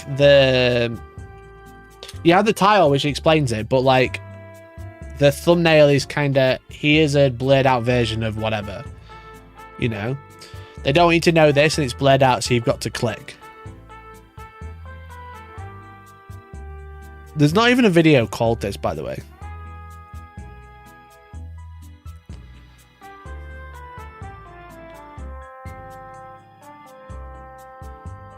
Oh fuck, to be fair. Oh fuck. The back to back. Beginner hack Games Workshop doesn't want you to know. Confidential. Ataraxia, sorry, don't mean to call you out. No, I mean to call you out, man. Sorry. And then Grimdark Compendium, baited water, flagging, shrieking grind, techniques GW doesn't want you to know about. I thought it was a meme, but bro, maybe it's true. Maybe it's true. No, that's game companies. This isn't painting. Is there more? Games Workshop doesn't want you to buy this. What, a movement tray? Why does the Games Workshop want you to buy movement trays? They love selling literally churned out plastic that they can over markup, you know? Oh, Midwinter Minis, no! The cheap plastic tank GW doesn't want you to know about. Guy, no! Ninja 8 products Games Workshop doesn't want you to know about. They're all at it. Have I ever done this? I don't think so. I want to say I haven't done this.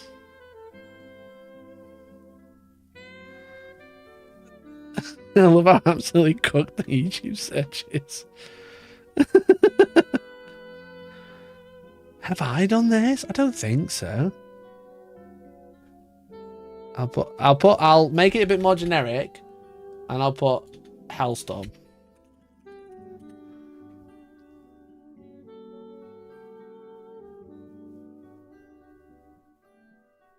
No. I don't think I have. Close.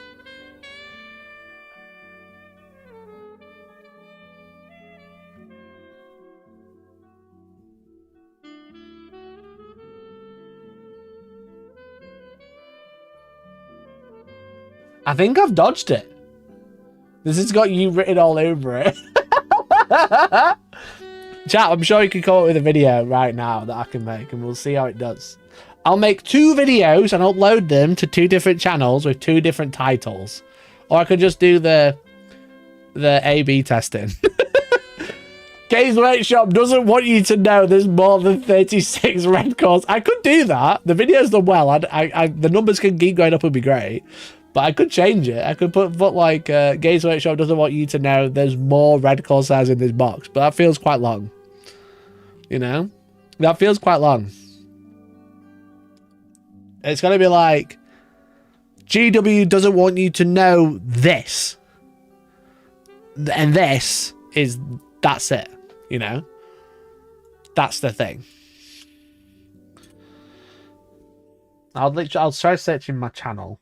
See if it comes up with anything.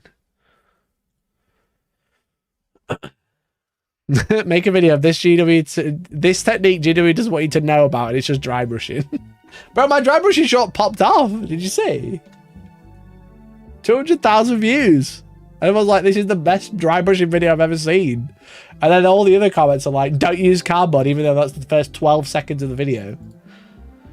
Let me try searching. Doesn't want you. No. No. No. No. No. No. No.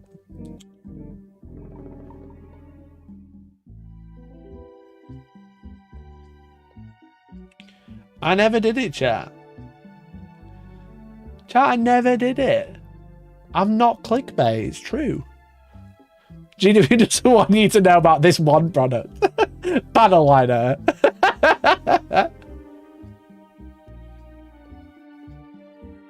Chat, I never did it. Look, I'm literally not even clickbait. What can I say? I'm literally the perfect YouTuber.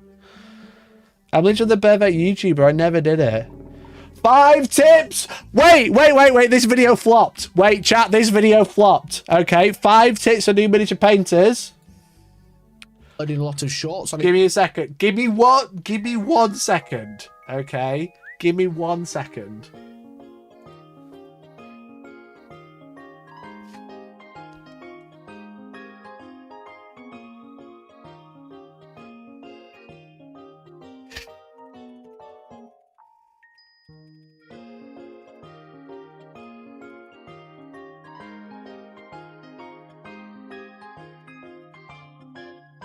Now that's a good title. That's a good title. We have to randomly capitalize the words. Perfect. Did I spell everything right? Perfect, chat. Perfect. Nailed it. Nailed it. Right. Someone remind me in 1 month's time. Hellstorm doesn't want you to know I take 3 attempts to spell games. So look, my brain works faster than my fingers, okay? My brain works faster. Alright, chat, I'll happily share. Look, it did really poo. Someone take a screenshot. This is what it was before I updated the title. Let's see if we can revive this bad boy. Let's see if we can get the wheels churning, because I think it's a good video. I think it's a good video. It's got lots of tips in it. But it did bad. It did really bad, okay? So take a screenshot and remind me 1 month's time. Let's see how it does. Because it could do fucking bananas. It could do banana. Imagine it gets 100,000 views in a day. Just like my other video. That'd be so funny. Maybe I'm part of the problem, though. Maybe I'm part of the problem. GW does not want you to know about this painting method. It's some method literally on the back of a starting box. DKStation don't want you to know about this dry brushing technique.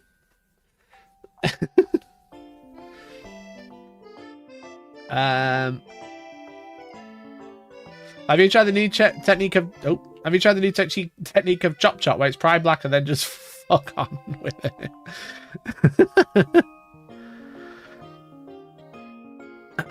Earn nearly 50p a minute of that vid. Yeah, literally. I'm going to make a Reddit thread saying I hate videos like that and use your video. MHX, please do. That'd be funny. That would literally be based. The more mentions on Reddit, the better.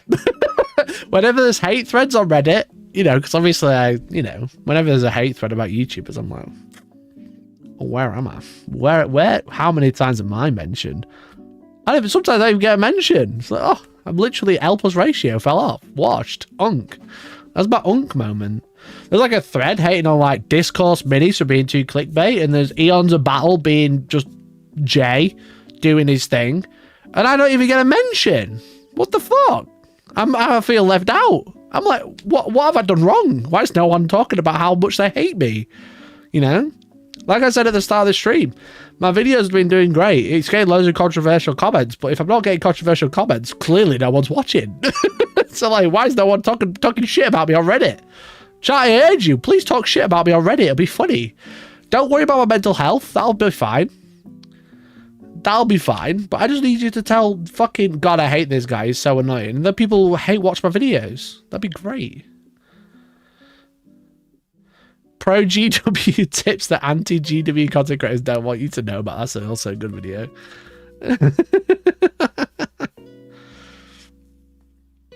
Anyone that hates Jay from Eons of Battle should be taken in for psychoanalysis. I don't know if they like hate him just for anything. I think they just hate him because he's popular, you know what I mean? So that's why I need people to be hating me on Reddit so I know I'm popular. That is how this works.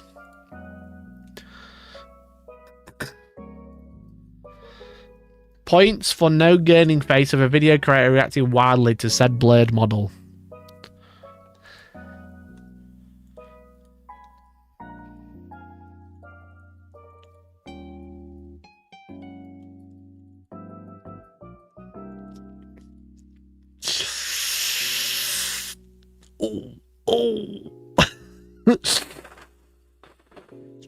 Oh, fuck.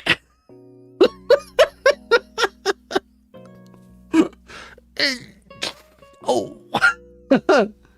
The thing is with it is like the thing is with this one, again, just a peek behind the curtain.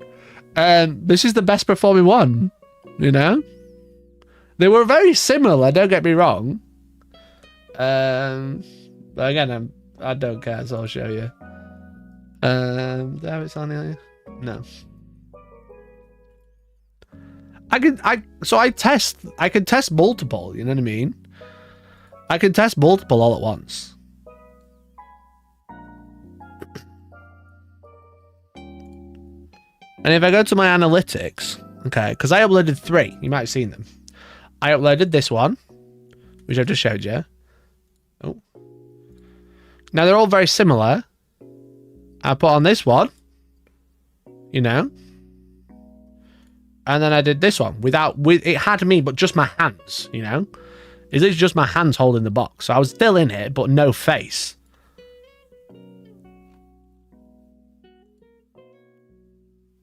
You know? But like, people clicked on that way more.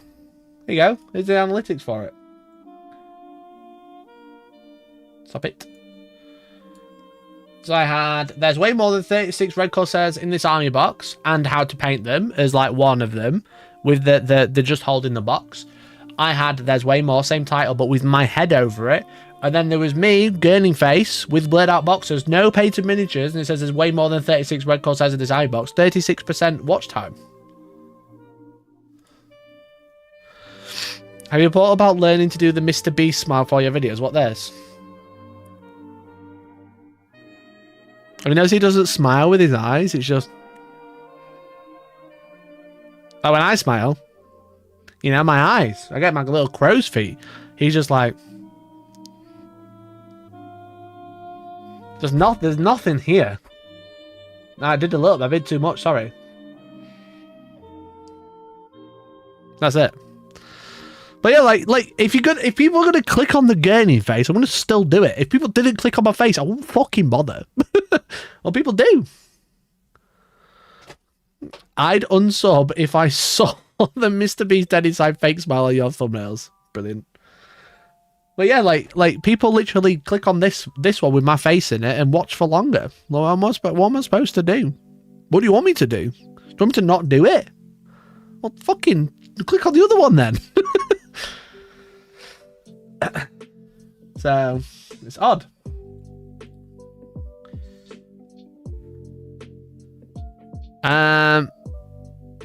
For whatever reason, the algorithm's favourite videos named in these stupid ways, and I guess we get these awful thumbnails too for a penny for a pound. That's what I mean. It's like the whole point is if people are more likely to click it if it's vague, you know? The vague posting, the Twitter trend that there is now, has just been YouTube forever, because if I make a video that's like how to paint red Corsairs, people only watch, or how to convert red Corsairs, people only watch that if they want to learn how to convert red Corsairs. Whereas if you do something a little bit more vague, and be like, did you know you can do this thing? You don't know about this thing. People are more likely to click and watch. And then it turns out the video's good either way, because the video could be exactly the same no matter what. It's just one of them's like titled as how to convert red Corsairs, and one of them's called how there's way more red Corsairs in this box than you thought. You know, the videos you would enjoy either way. You probably watch the video when it's clickbaity and enjoy it. That's the kind of goal. Is if someone there's like good clickbait and bad clickbait. You know what I mean? It's like, bad clickbait is when you click on something you don't get the result. You know, I make a video called there's way more red Corsairs in this box, and I start talking about Eldar. That's clickbait. You know what I mean? Whereas if I make a video called there's way more, and then you get way more with like some like handy tricks, then that's like good, morally good clickbait, you know, I would say. And it's just the way that YouTube has to work, because people aren't searching for how to convert red Corsairs. They're searching red Corsairs, and you're fighting 1,000 other people for your attention to look at a video about red Corsairs, you know? So it's yeah, it's just one of those. You're just fighting for attention all the time. So as long as the video's good, I don't think the package matters. Personally, as a YouTuber, I don't think the package matters. You know, as long as the video is related to the title and thumbnail, and you get the result, you know, you click on something for a reason, you get it. If you want to learn the ball fart method, you know, if you want to learn the ball, as long as you are taught the ball fart method in this title and thumbnail, I don't care. You know. People find it annoying because they just want old YouTube back, where it's how to paint Blood Angel, and guess what? You get a how to paint Blood Angel video. Well, how do you do a how to paint Blood Angel video in the year of 2025 or 2026? If you title it, Games Workshop doesn't want you to know this technique because no one's searching for how to paint a Blood Angel. But guess what? Loads of people are going to click on a video that says you don't know this technique, and they don't want you to know it. So because then you're like, what the fuck is that technique? I want to know it. So people are still making how to paint Blood Angel videos. They're just packaging it differently because there's already 4,000 videos of how to paint a Blood Angel. Have you considered making a video of a technique that is better than Slapshot? Yeah. Can't hate the player, gotta hate the game. Literally. It's like people making videos and then going, first I pulled out my hairbrush, isn't it, Ramtastic? You know what I mean? That's all it is. Don't hate the player, hate the airbrush.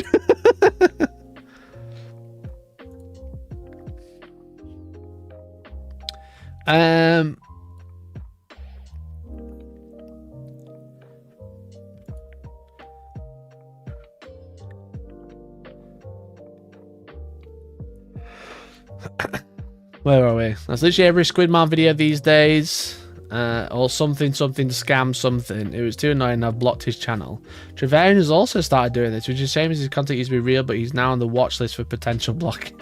On the watch list. It's like he's robbed a bank or something. He's on the watch list. Chasing Agro just pisses off your core audience. Creators will be better off saying to true to their content, and maybe some of them need to admit themselves it's unsustainable as a full-time career. And it just sounds like someone who's well mad, you know what I mean? It just sounds like it's someone who's extremely mad, you know? The thing is with it is you can only grow so much if you are to the point, sadly. Imagine getting that triggered by a naming convention for a YouTube video. I'm fucking on the watch list. This is Reddit. They get triggered when I paint custodian blue.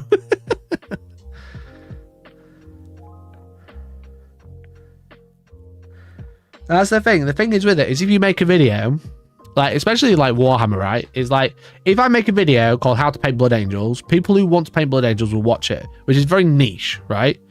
How do I get those same people that enjoyed that video to watch my next video?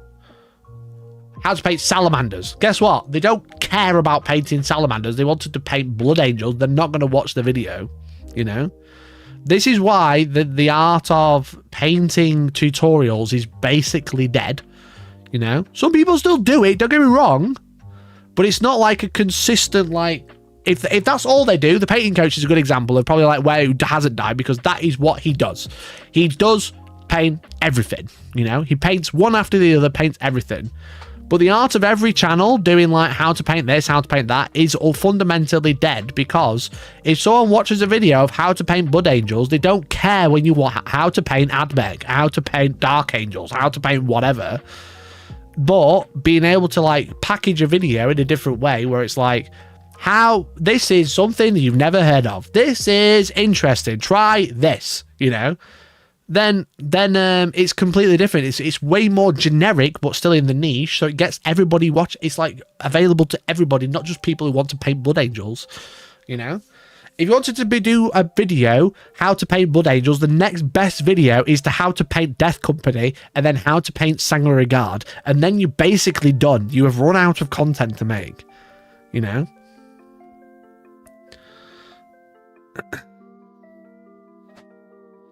You're on notice for suspected video title violations. Bro, of course I get mentioned this fucking thread. Travarian, you're so clickbait, bro. You're on the block list, all right? You're on the watch list for potential blocking. Watch yourself. Don't step out of line, Drav. Don't you fucking dare. That's what I say.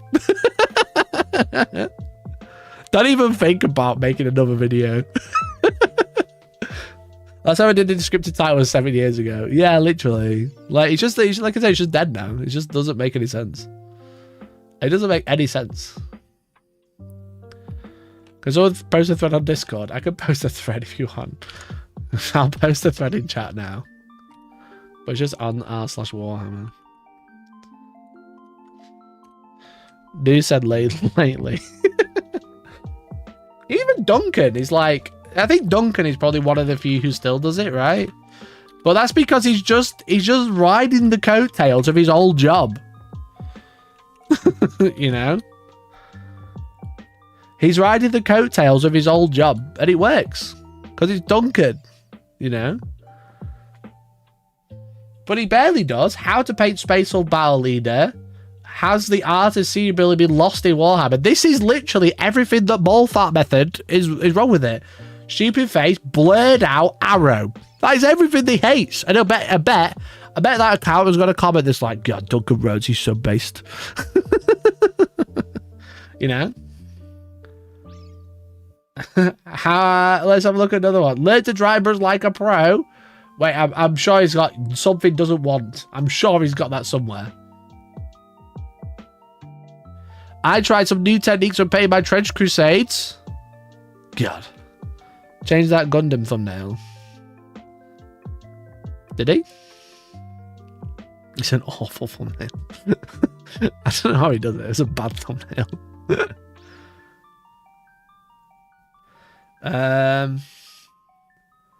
I put this miniature off for far too long. Gurning face, blurred mini. Duncan Rhodes he's on the watch list for blocking for ball farting.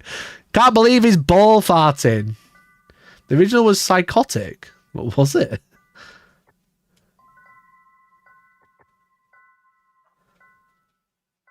So yeah, he's got some very traditional ones, but then he also hasn't. See, Duncan hasn't released a GW doesn't. Yeah, but he's got all the other marks for it. He's got all the other ones, hasn't he? Gain face, blurred out image. Look at that. Look at that one. Custom Tomb King with a blurred out Tomb King. That's literally on the money, bro. It's the same.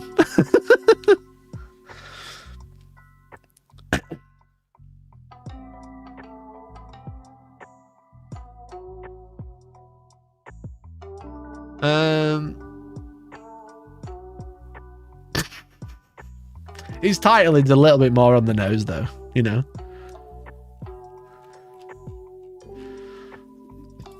Let's have a look at Squidmine comparison. I mean, Darren Lathan could get away with descriptive titles too, but maybe that's because he's Darren Lathan. Yeah. I mean, it's a bit different, isn't it? Has he done ball fart? Ball fart thumbnail. How to make a mediocre Warhammer look amazing in 1 hour. I don't know why he's got like the caution tape around it. What do you think the caution tape is adding to that thumbnail? I've not seen that before. I'll zoom in a bit. He put it on the video on the Discord. Let's have a look. Not here, right? Where? Memes? Latest video? Oh, he's changed his face. Right, okay. What the fuck is that face, bro? That's a gun face if I've ever seen one. He just needs an arrow, you know what I mean? Bang an arrow on there, sorted. He took eBay scams out of that title. Did he have eBay scams?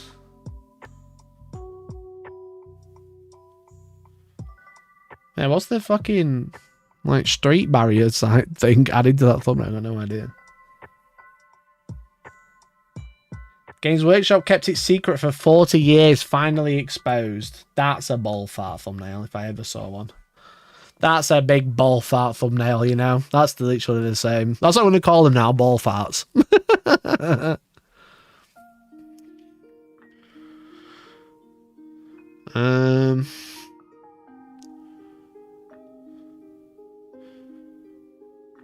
I love this thumbnail. This one's so funny because it always works for him.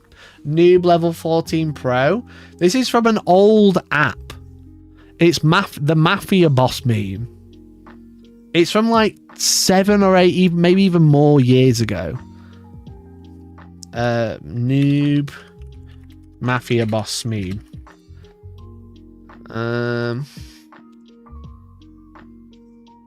It's like this shit. Level 1 crook versus level 100 boss baby.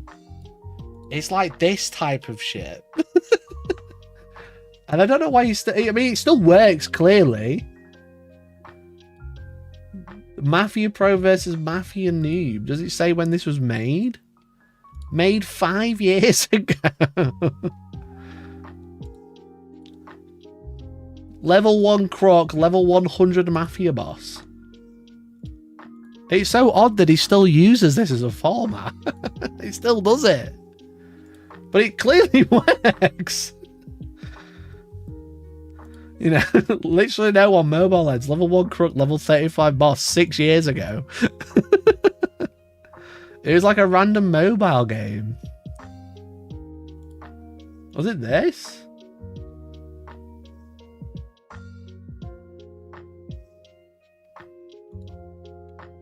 Fucking hell. Level 1 crook. Level 99 boss, surely. There we go. What a weird format to keep using. You know?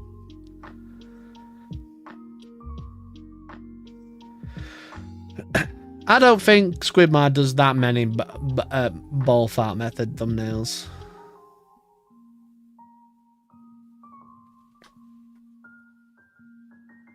Oh my god, that game can teach me to be a successful Mafia boss. That was the point. Go back and scroll down, it was there with different coloured writing. Did I just miss it? Yeah, like that shit. That's how Mafia works. That's how Mafia This video's 7 years old. It's a Minecraft thumbnail. That's a ball fart thumbnail if I ever saw one. It's an old fucking meme of like the mobile game. It's funny that I can't find the original. I can only find Mafia City ad. That was it. Mafia City advert. Level 1 crook, level 35 Mafia boss. That's how Mafia works. Fuck me. That's where the meme came from. So you ever see a Squidmar video now, and he's got like level 1 noob, level 99 pro. That's because he's clearly a Mafia City fan.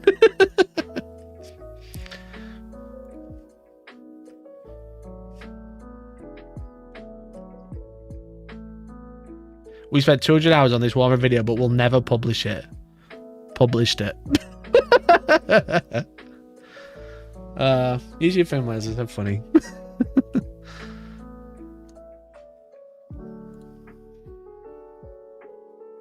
I don't think it ever doesn't want you to know.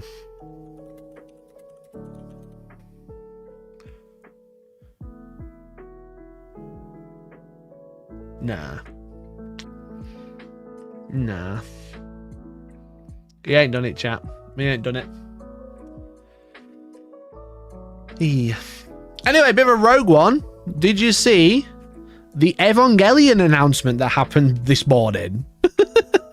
Bit of a random one. I know it's not Warhammer related, but fucking Evangelion, dude. Grimoire has basically analysed everything that works for general channels. Like all his early thumbs are one-to-one copies of Tech Bro channels. It's genius. All of his thumbnails are copied from Ryan Trahan now. It's all Ryan Trahan now. Did you see the Evangelion news? So this morning there was an announcement from Studio Kara on Evangelion.jp. Production of a completely new Evangelion series begins. The first news about production of a brand new Evangelion series was announced during the final program on Monday, the February 23rd, which is today, the final day of the Evangelion 30, the 30th anniversary. Series composition and script by Yoko Taro, directed by Kazuyo Tsurumaki and Toru Yatabe, music by Kaiichi Okabe, and production studio Kara. So the director is the guy who did G-Quux. He did G-Quux, the Gundam G-Quux series, obviously that was by Studio Kara as well, but he directed it, and he also directed Nier Automata. So there's been loads and loads of Evangelion collabs with the 30th anniversary, and they've announced a new series, which is absolutely crazy, but also it looks like Anno, the original creator of Evangelion, has kind of got his hands off. You know, it's kind of going hands-off approach. But there's also been a trailer. There's been a trailer, chat. I don't know if you knew. I was watching it in the car when I was waiting for Georgie to go from work. So they announced it today, and they've already released. It's only a small trailer, but we'll watch it. But there's been a trailer. We'll watch it then. Look at him! Oh my goodness, that looks insane. And it's only shadowy, you can hardly see it. But holy shit, dude. That looks so... The teeth, the double nose, the red eye, the horn. Oh my goodness. Fuck knows what they're cooking, but I am excited. Do you remember at the end of the movie they said goodbye all of Evangelion? Fucking psych. Psych. It's very, yeah, it does look a bit like Dialga, definitely. It's definitely a redesign of Unit 1. So they've said it's an all new Evangelion series. I believe that's probably going to mean it's completely like not super related to the original, whether it's like a reboot or it's a retelling or it's like a spin-off. I don't know. I'm going to have a look what the actual text on screen says by translating it. It says special news, followed by, I'm going to Google Translate it. Sorry. So it's Cloverworks. That's basically, and it just says studio color. Yeah, it feels like an alternate says script series composition screenplay by Yoko Taro, who did Nier Automata. The people who made Nier Automata this is like a love letter to Evangelion, and now they're making Evangelion. They're part of the studio anyway, but it's funny that like they made it as like a, you know, they made it as like a love letter towards Evangelion, and then they're making their own show. So it's Kazuya Tsurumaki, who did Evangelion Bureau series and the Mobile Suit Gundam, and then Lake Yatabe, who said Shin Evangelion Island and the Birth of Kitaro.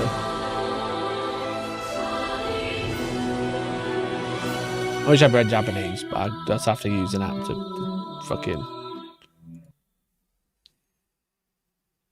This did not work because it's all white. One sec.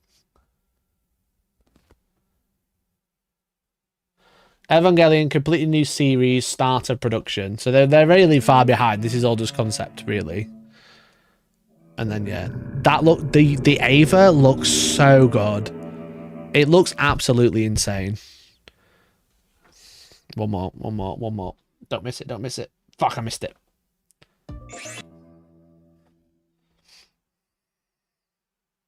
Then it says, may his soul rest in peace. So the movies were all the movies were all basically setting up the entire show premise to be like a cycle and like a loop, like a time loop. That was the whole point of the show in the end. So it's interesting, like they want to like do a whole new show, whether like I said, whether they want to make an alternative, maybe make a prequel, or maybe make like a completely new timeline, maybe like a, well, because this happened in this where all the Avas were deleted, maybe they weren't, maybe it's like a different planet. I don't really know. It could literally be anything, but it's definitely an interesting one because they kind of said it was over, but I believe when they said it was over, it now more feels like, I know the original creator is done with it, but everyone else is kind of like, well, I know this makes so much money, so let's keep going. And I really enjoyed G-Quux. I think the director's really good. The music is obviously really interesting. Nier Automata, I've never played it, but it's like supposed to be like absolutely fantastic and absolutely amazing. But yeah, it does feel like a little bit of a cash grab, because the whole point of the ending of the show was that it was done. At the end of the film, it was done. It's a bit of a spoiler, but it was a few years ago now. The end of the film, Shinji basically erases all Evangelions, and then it's kind of like a, you know, like kind of like a subtle hint to say that they're kind of done with it now. To say like, look, we're not going to keep doing this. We're not going to like reboot it. We're not going to do another season. This is the end of Evangelion, the true end of Evangelion. That's it now. We've done it. And then they're doing more like 5 years later. So don't get me wrong. I'm hype. I'm here for the slop. You know what I mean? I'm here to, you know, but like, I also see on the other hand, it's kind of like, didn't you say you're done with this now? Why are we doing this again? You know? Let me see if I can find a screenshot. I definitely saw that on Reddit. It wasn't like goodbye Evangelion. It was like goodbye all of Evangelion. It was kind of very, it was very clear what they were trying to say. You know what I mean?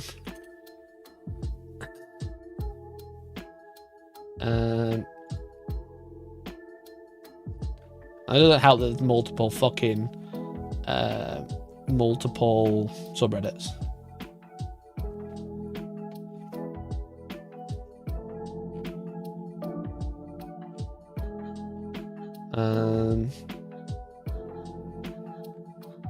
Someone's brightened up that image. It does look sick. It does look so good.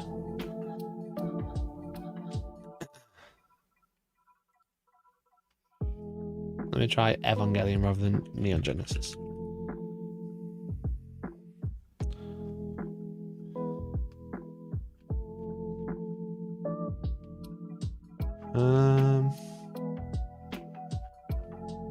I definitely saw it earlier. I'm gonna stop scrolling on here now, just in case there's anything scary, i.e. bannable.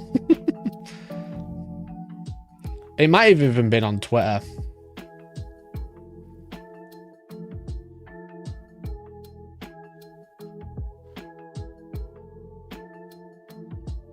Yeah, it might have been on Twitter, actually.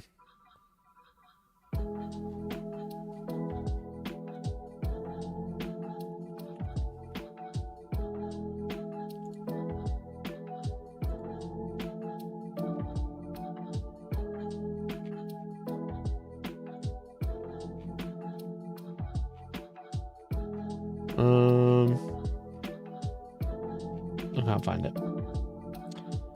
I can't find it.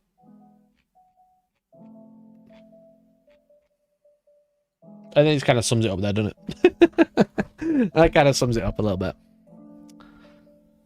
So as an Evangelion fan, what would you say is a definitive canon anime / movie to watch? It's all canon. You know what I mean? It is all canon. The movies are a continuation rather than a reboot.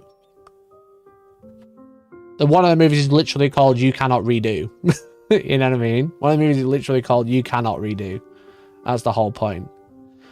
So, yeah, if you wanted to watch it, I would just watch it in the original order. I would watch the series, 26 episodes. Then I watch the end of Evangelion, and then I watch the newer movies. That is the logical. It makes the most sense. End of Evangelion is set like a few episodes toward the end. It's set from episode 24, but I think you kind of need to know what's going on. When I first watched the first season, watched it in lockdown. I was on my own. I was quite depressed, and I watched it then. Awfully good time to watch it. It means a lot to me because of that. But the ending of the show is quite weird. It's very weird, and if you're not paying attention, you'll miss what's going on. But then if you watch the movie End of Evangelion, it gives you the end of the series, but a slightly different perspective. So it's really good. And then the newer movies, again, like I said, it's kind of like a bit of a spoiler, but it kind of like leads like the idea of Evangelion as a series is not just a one timeline, it's a multiple timeline loop that they're trapped in. So it's probably worth watching in that order, so you've got the full context watching the movies to go, oh shit, yeah, I see what's happening. You kind of go, this is all the same, but then it isn't, So what I recently watched, it was like a bit like that with time loops. There's something I watched recently that was really good. Can't remember. It must have been amazing. So yeah, if you want to watch Ava, watch that from the top. We probably just another G-Quox thing, because G-Quox again is very that pilled, you know what I mean? It's like time loop pilled. You don't realise at the start, and then you're like, oh, cool. And it's good for that same reason. So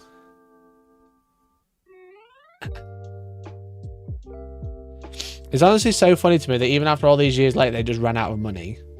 So yeah, it definitely reads that way, but also I think it was like a mixture of having low money but also low time, because Anno was such like, he was just fucked basically.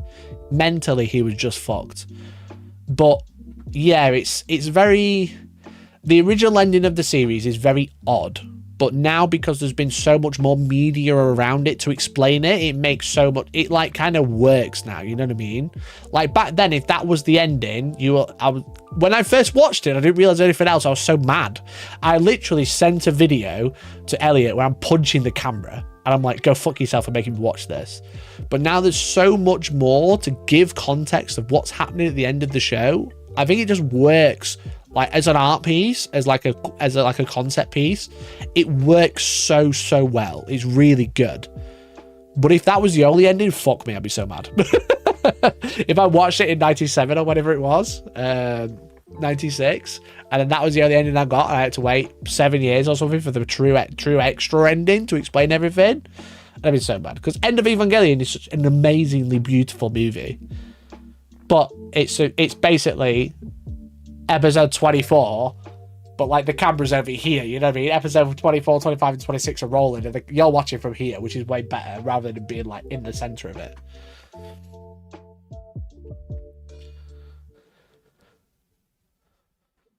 When I watched it for the first time, the first 24 episodes, I was like, yeah, this is all right. Then the final blew my mind. Yeah, that's what I mean. It's kind of like, the finale is, like I said, without the extra context, it's really, I would say it's just bad. But like now, when you get the extra context, it's just so good. Even where Shinji jokes it, that's one of the best moments ever. when the child jokes it over another child when she's unconscious, great time. Great, it's literally perfect. It's perfect for the show. It's like, I'm sorry, reading by it, and it is like Anno explaining the still frame of 30 seconds of Masato and what's his name? Masato getting railed, and it's like, this is so fundamentally needed for the plot.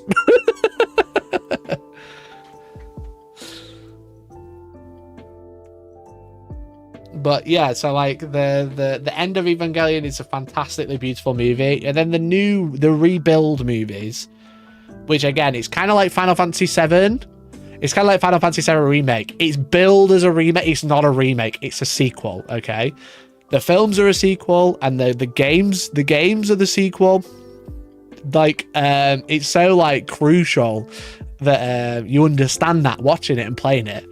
But it is literally that. It's like the rebuild movies. Don't rebuild the series. It's part of the plot. The rebuild is part of the plot, not as a part of the show, if that makes sense. Is the end of Evangelion the one with the theatre shot? I love that bit. The end of Evangelion is the one with basically the instrumentality from outside of Shinji's mind, you know? It's one with Osaka fighting the test type Evangelions. And it's like the whole point of the end is the instrumentality, but the movie kind of shows you from the outside rather than inside his head, basically. So, yeah. It's a little bit of both, really.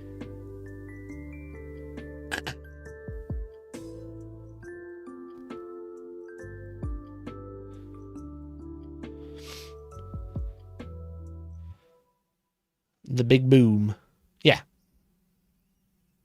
Yeah, the big boom.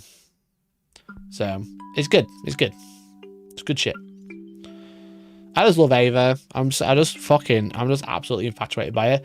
And yeah, I'm here for all the merch slop, you know what I mean? I'm here for the new kits, the new model kits. I literally have every kit up there. You can't quite see them. I have every kit up here, you know what I mean?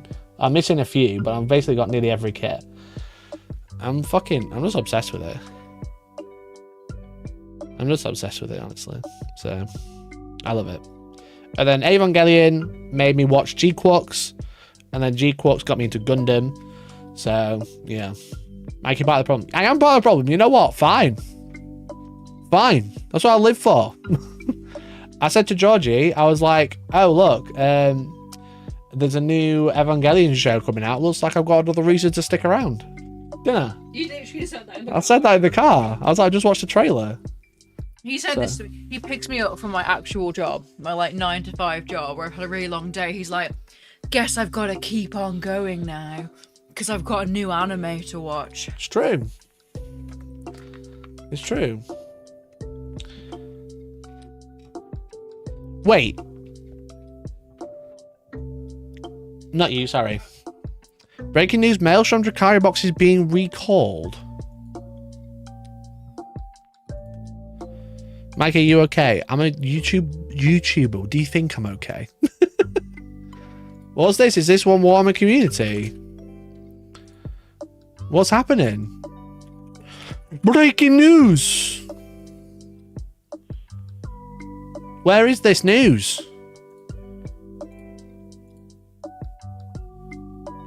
That's a melodramatic bullshit.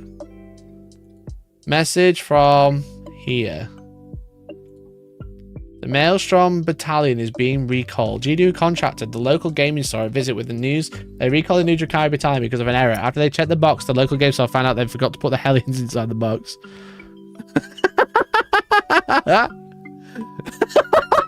That's so funny.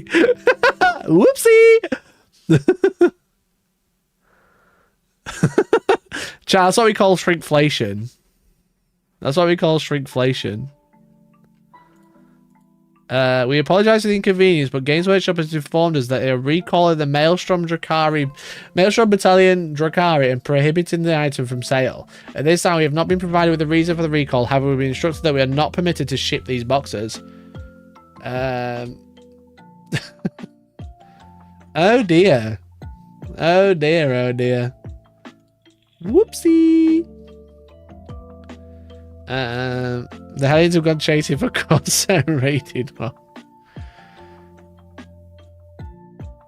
I can tell you now there's 4 Hellions and 4 Reavers in the box. That's the fuck up. Source grabbed a cheeky early one. Oopsie.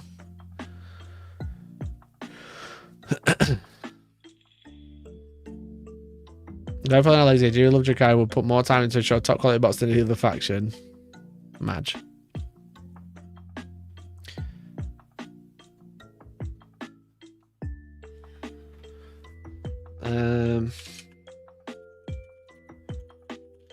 That's quite funny. Is it this one? Oh, 6 hours ago. Chat, where we been? Oh, not that website. Chat, where we been, bro? 6 hours ago.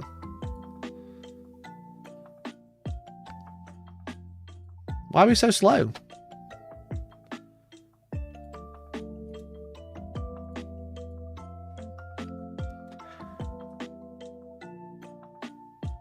So you think that because that Hellions were always a box of 6? 5? Box of 5?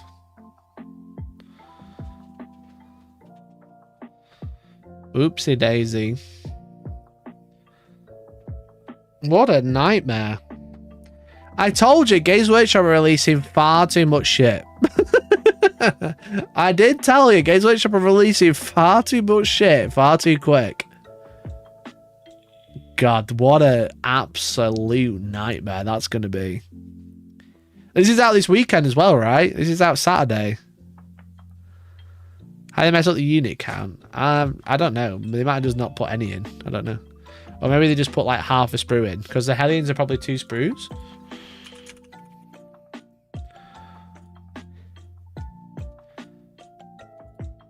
It's 2 sprues, so they probably put half in. 1, 2, 3, 4. Yeah, probably just put this half in. It's out this Saturday, is it there? Well, no, it's not. It's literally not. Yeah, they probably just put 1 sprue in instead of both. How odd. Well, if you've ordered one, make sure you have a chat to your local game store to make sure you get your refund. They'll get a refund from GW.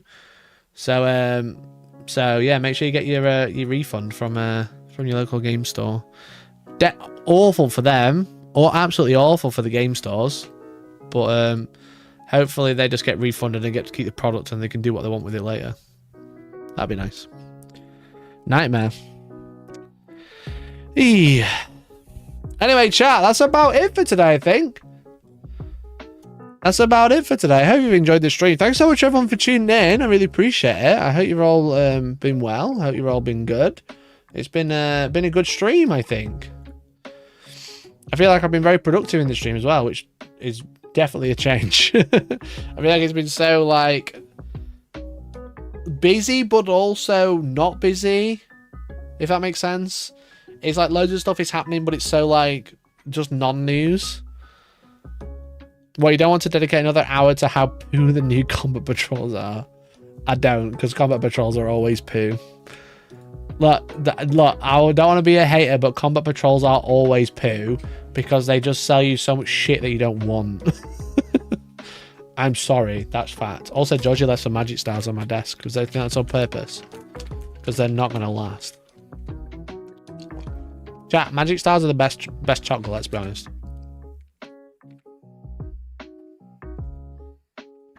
George, I hope you don't want these magic stars. No, don't do that one.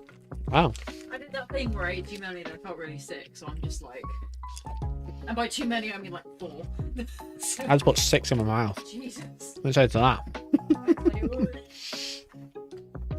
I was making gipping noises. Mars chocolate is the best chocolate, let's be honest. Mars and Galaxy.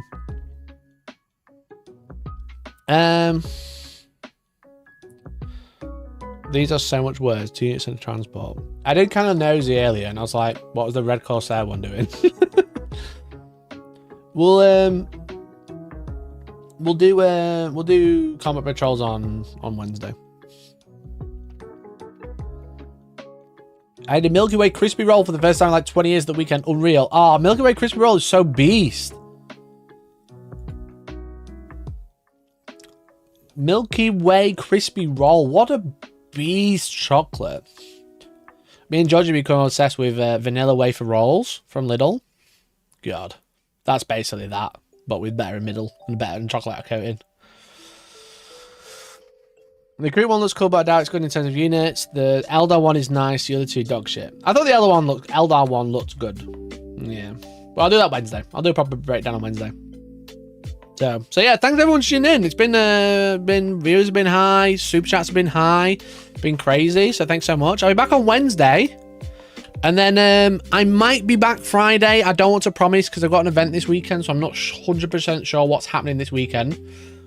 But I'll hopefully be able to do a video. That might be cool. Might do a little stream. They call them seduction sticks at the club. If you want someone to be nice to you again, give me one of those sticks. I saw Twix crispy rolls in the local shop on Saturday. It makes me glad to have diabetes, else I'd be so fat.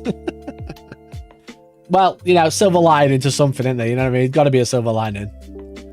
But yeah, thanks so much for watching. I really appreciate it. I don't know what today's stream has been interesting. I think just people are interested in talking about Imperial Knights and stuff and the drama, so I appreciate it. And yeah, I've got another video that's being worked on.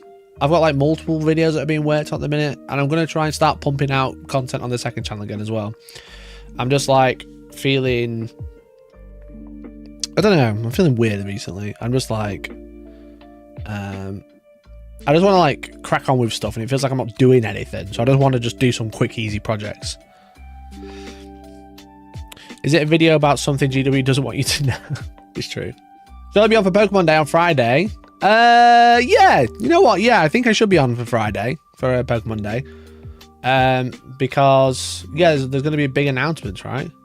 I want them to see. I'm surprised. I wasn't going to talk about this now, but I'm surprised they're doing fucking Fire Red and Leaf Green for 20 quid each, when they literally have the Game Boy Advance emulator on the Nintendo Switch already.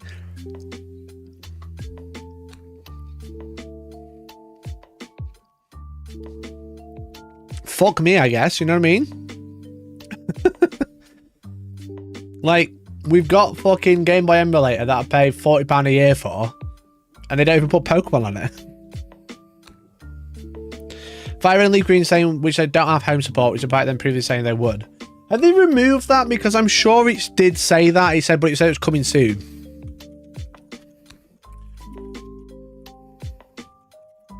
I'm sure I saw on the Nintendo store that it said Pokemon Home coming soon.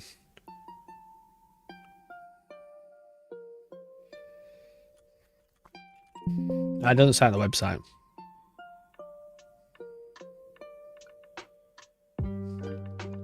That's annoying. They don't want to get it rated age-wise because it has gambling elements. Yeah, but it's fucking...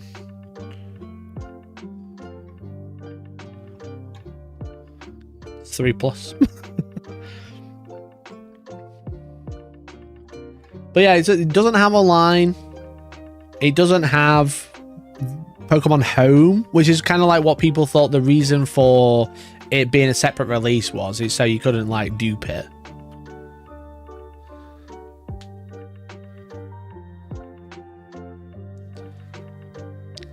Don't get me wrong, I'll probably buy it, but then I'm like, I can just play on my Steam Deck. You know what I mean? If I was a portable Pokemon, I can play on my Steam Deck. If I Red and Leaf Green modernize the stats because all Gen 1 Pokemon were compatible with later ones because they're different stats. Yeah, it's Gen 3. Fire Red and Leaf Green is Gen 3, so it's Ruby, Sapphire, Emerald. That's that era. But like, what's the point in fucking Let's Go Pikachu? You know, that's just Fire Red 2. You know, that's just the Switch version of this era. I keep saying I'm Gary, I keep losing 20 viewers every time I say it, and then I keep talking.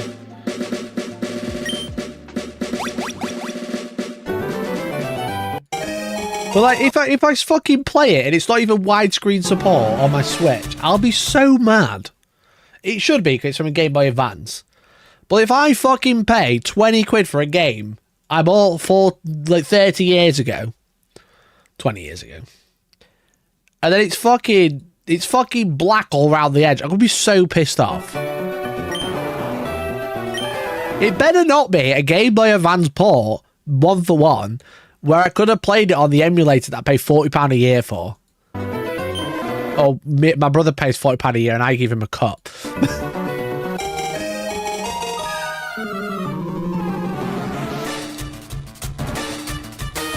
Well, I'm looking at it and I'm like, it's gonna have these black fucking bars down the side.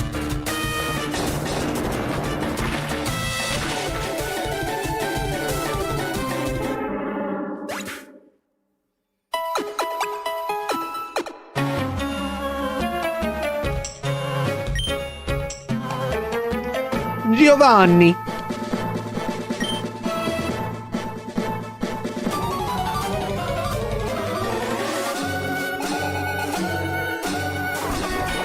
What a fucking game this is, though. What a fucking game it was.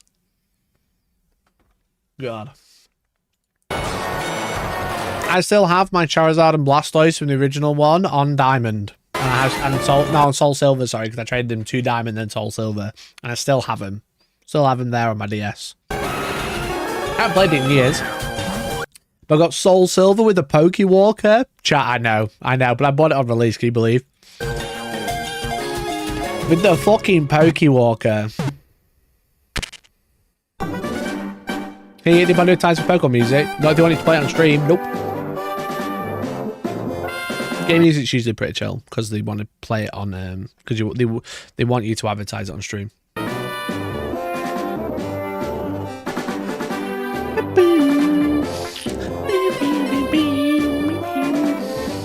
Oh. But I'm gonna buy it. I know I am. I know I'm gonna fucking buy it. Look, I'm a fucking knobhead.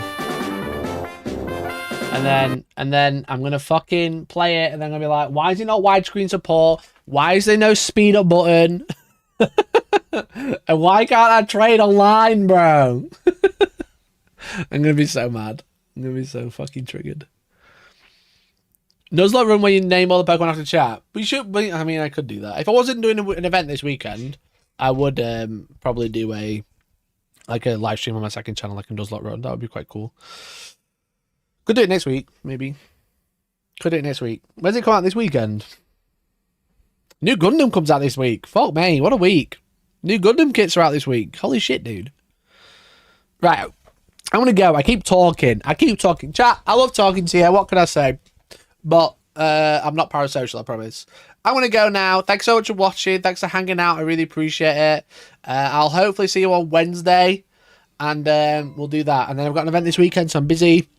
And then next week we might do a Nuzlocke, maybe, or we'll paint some Gundam. I don't know. Thanks for watching. I don't know what's going on anymore. There's just so much stuff coming out, and it makes me have a reason to live, and I love that. So thank you, appreciate you. You guys are also another reason. So bye. Thanks for watching.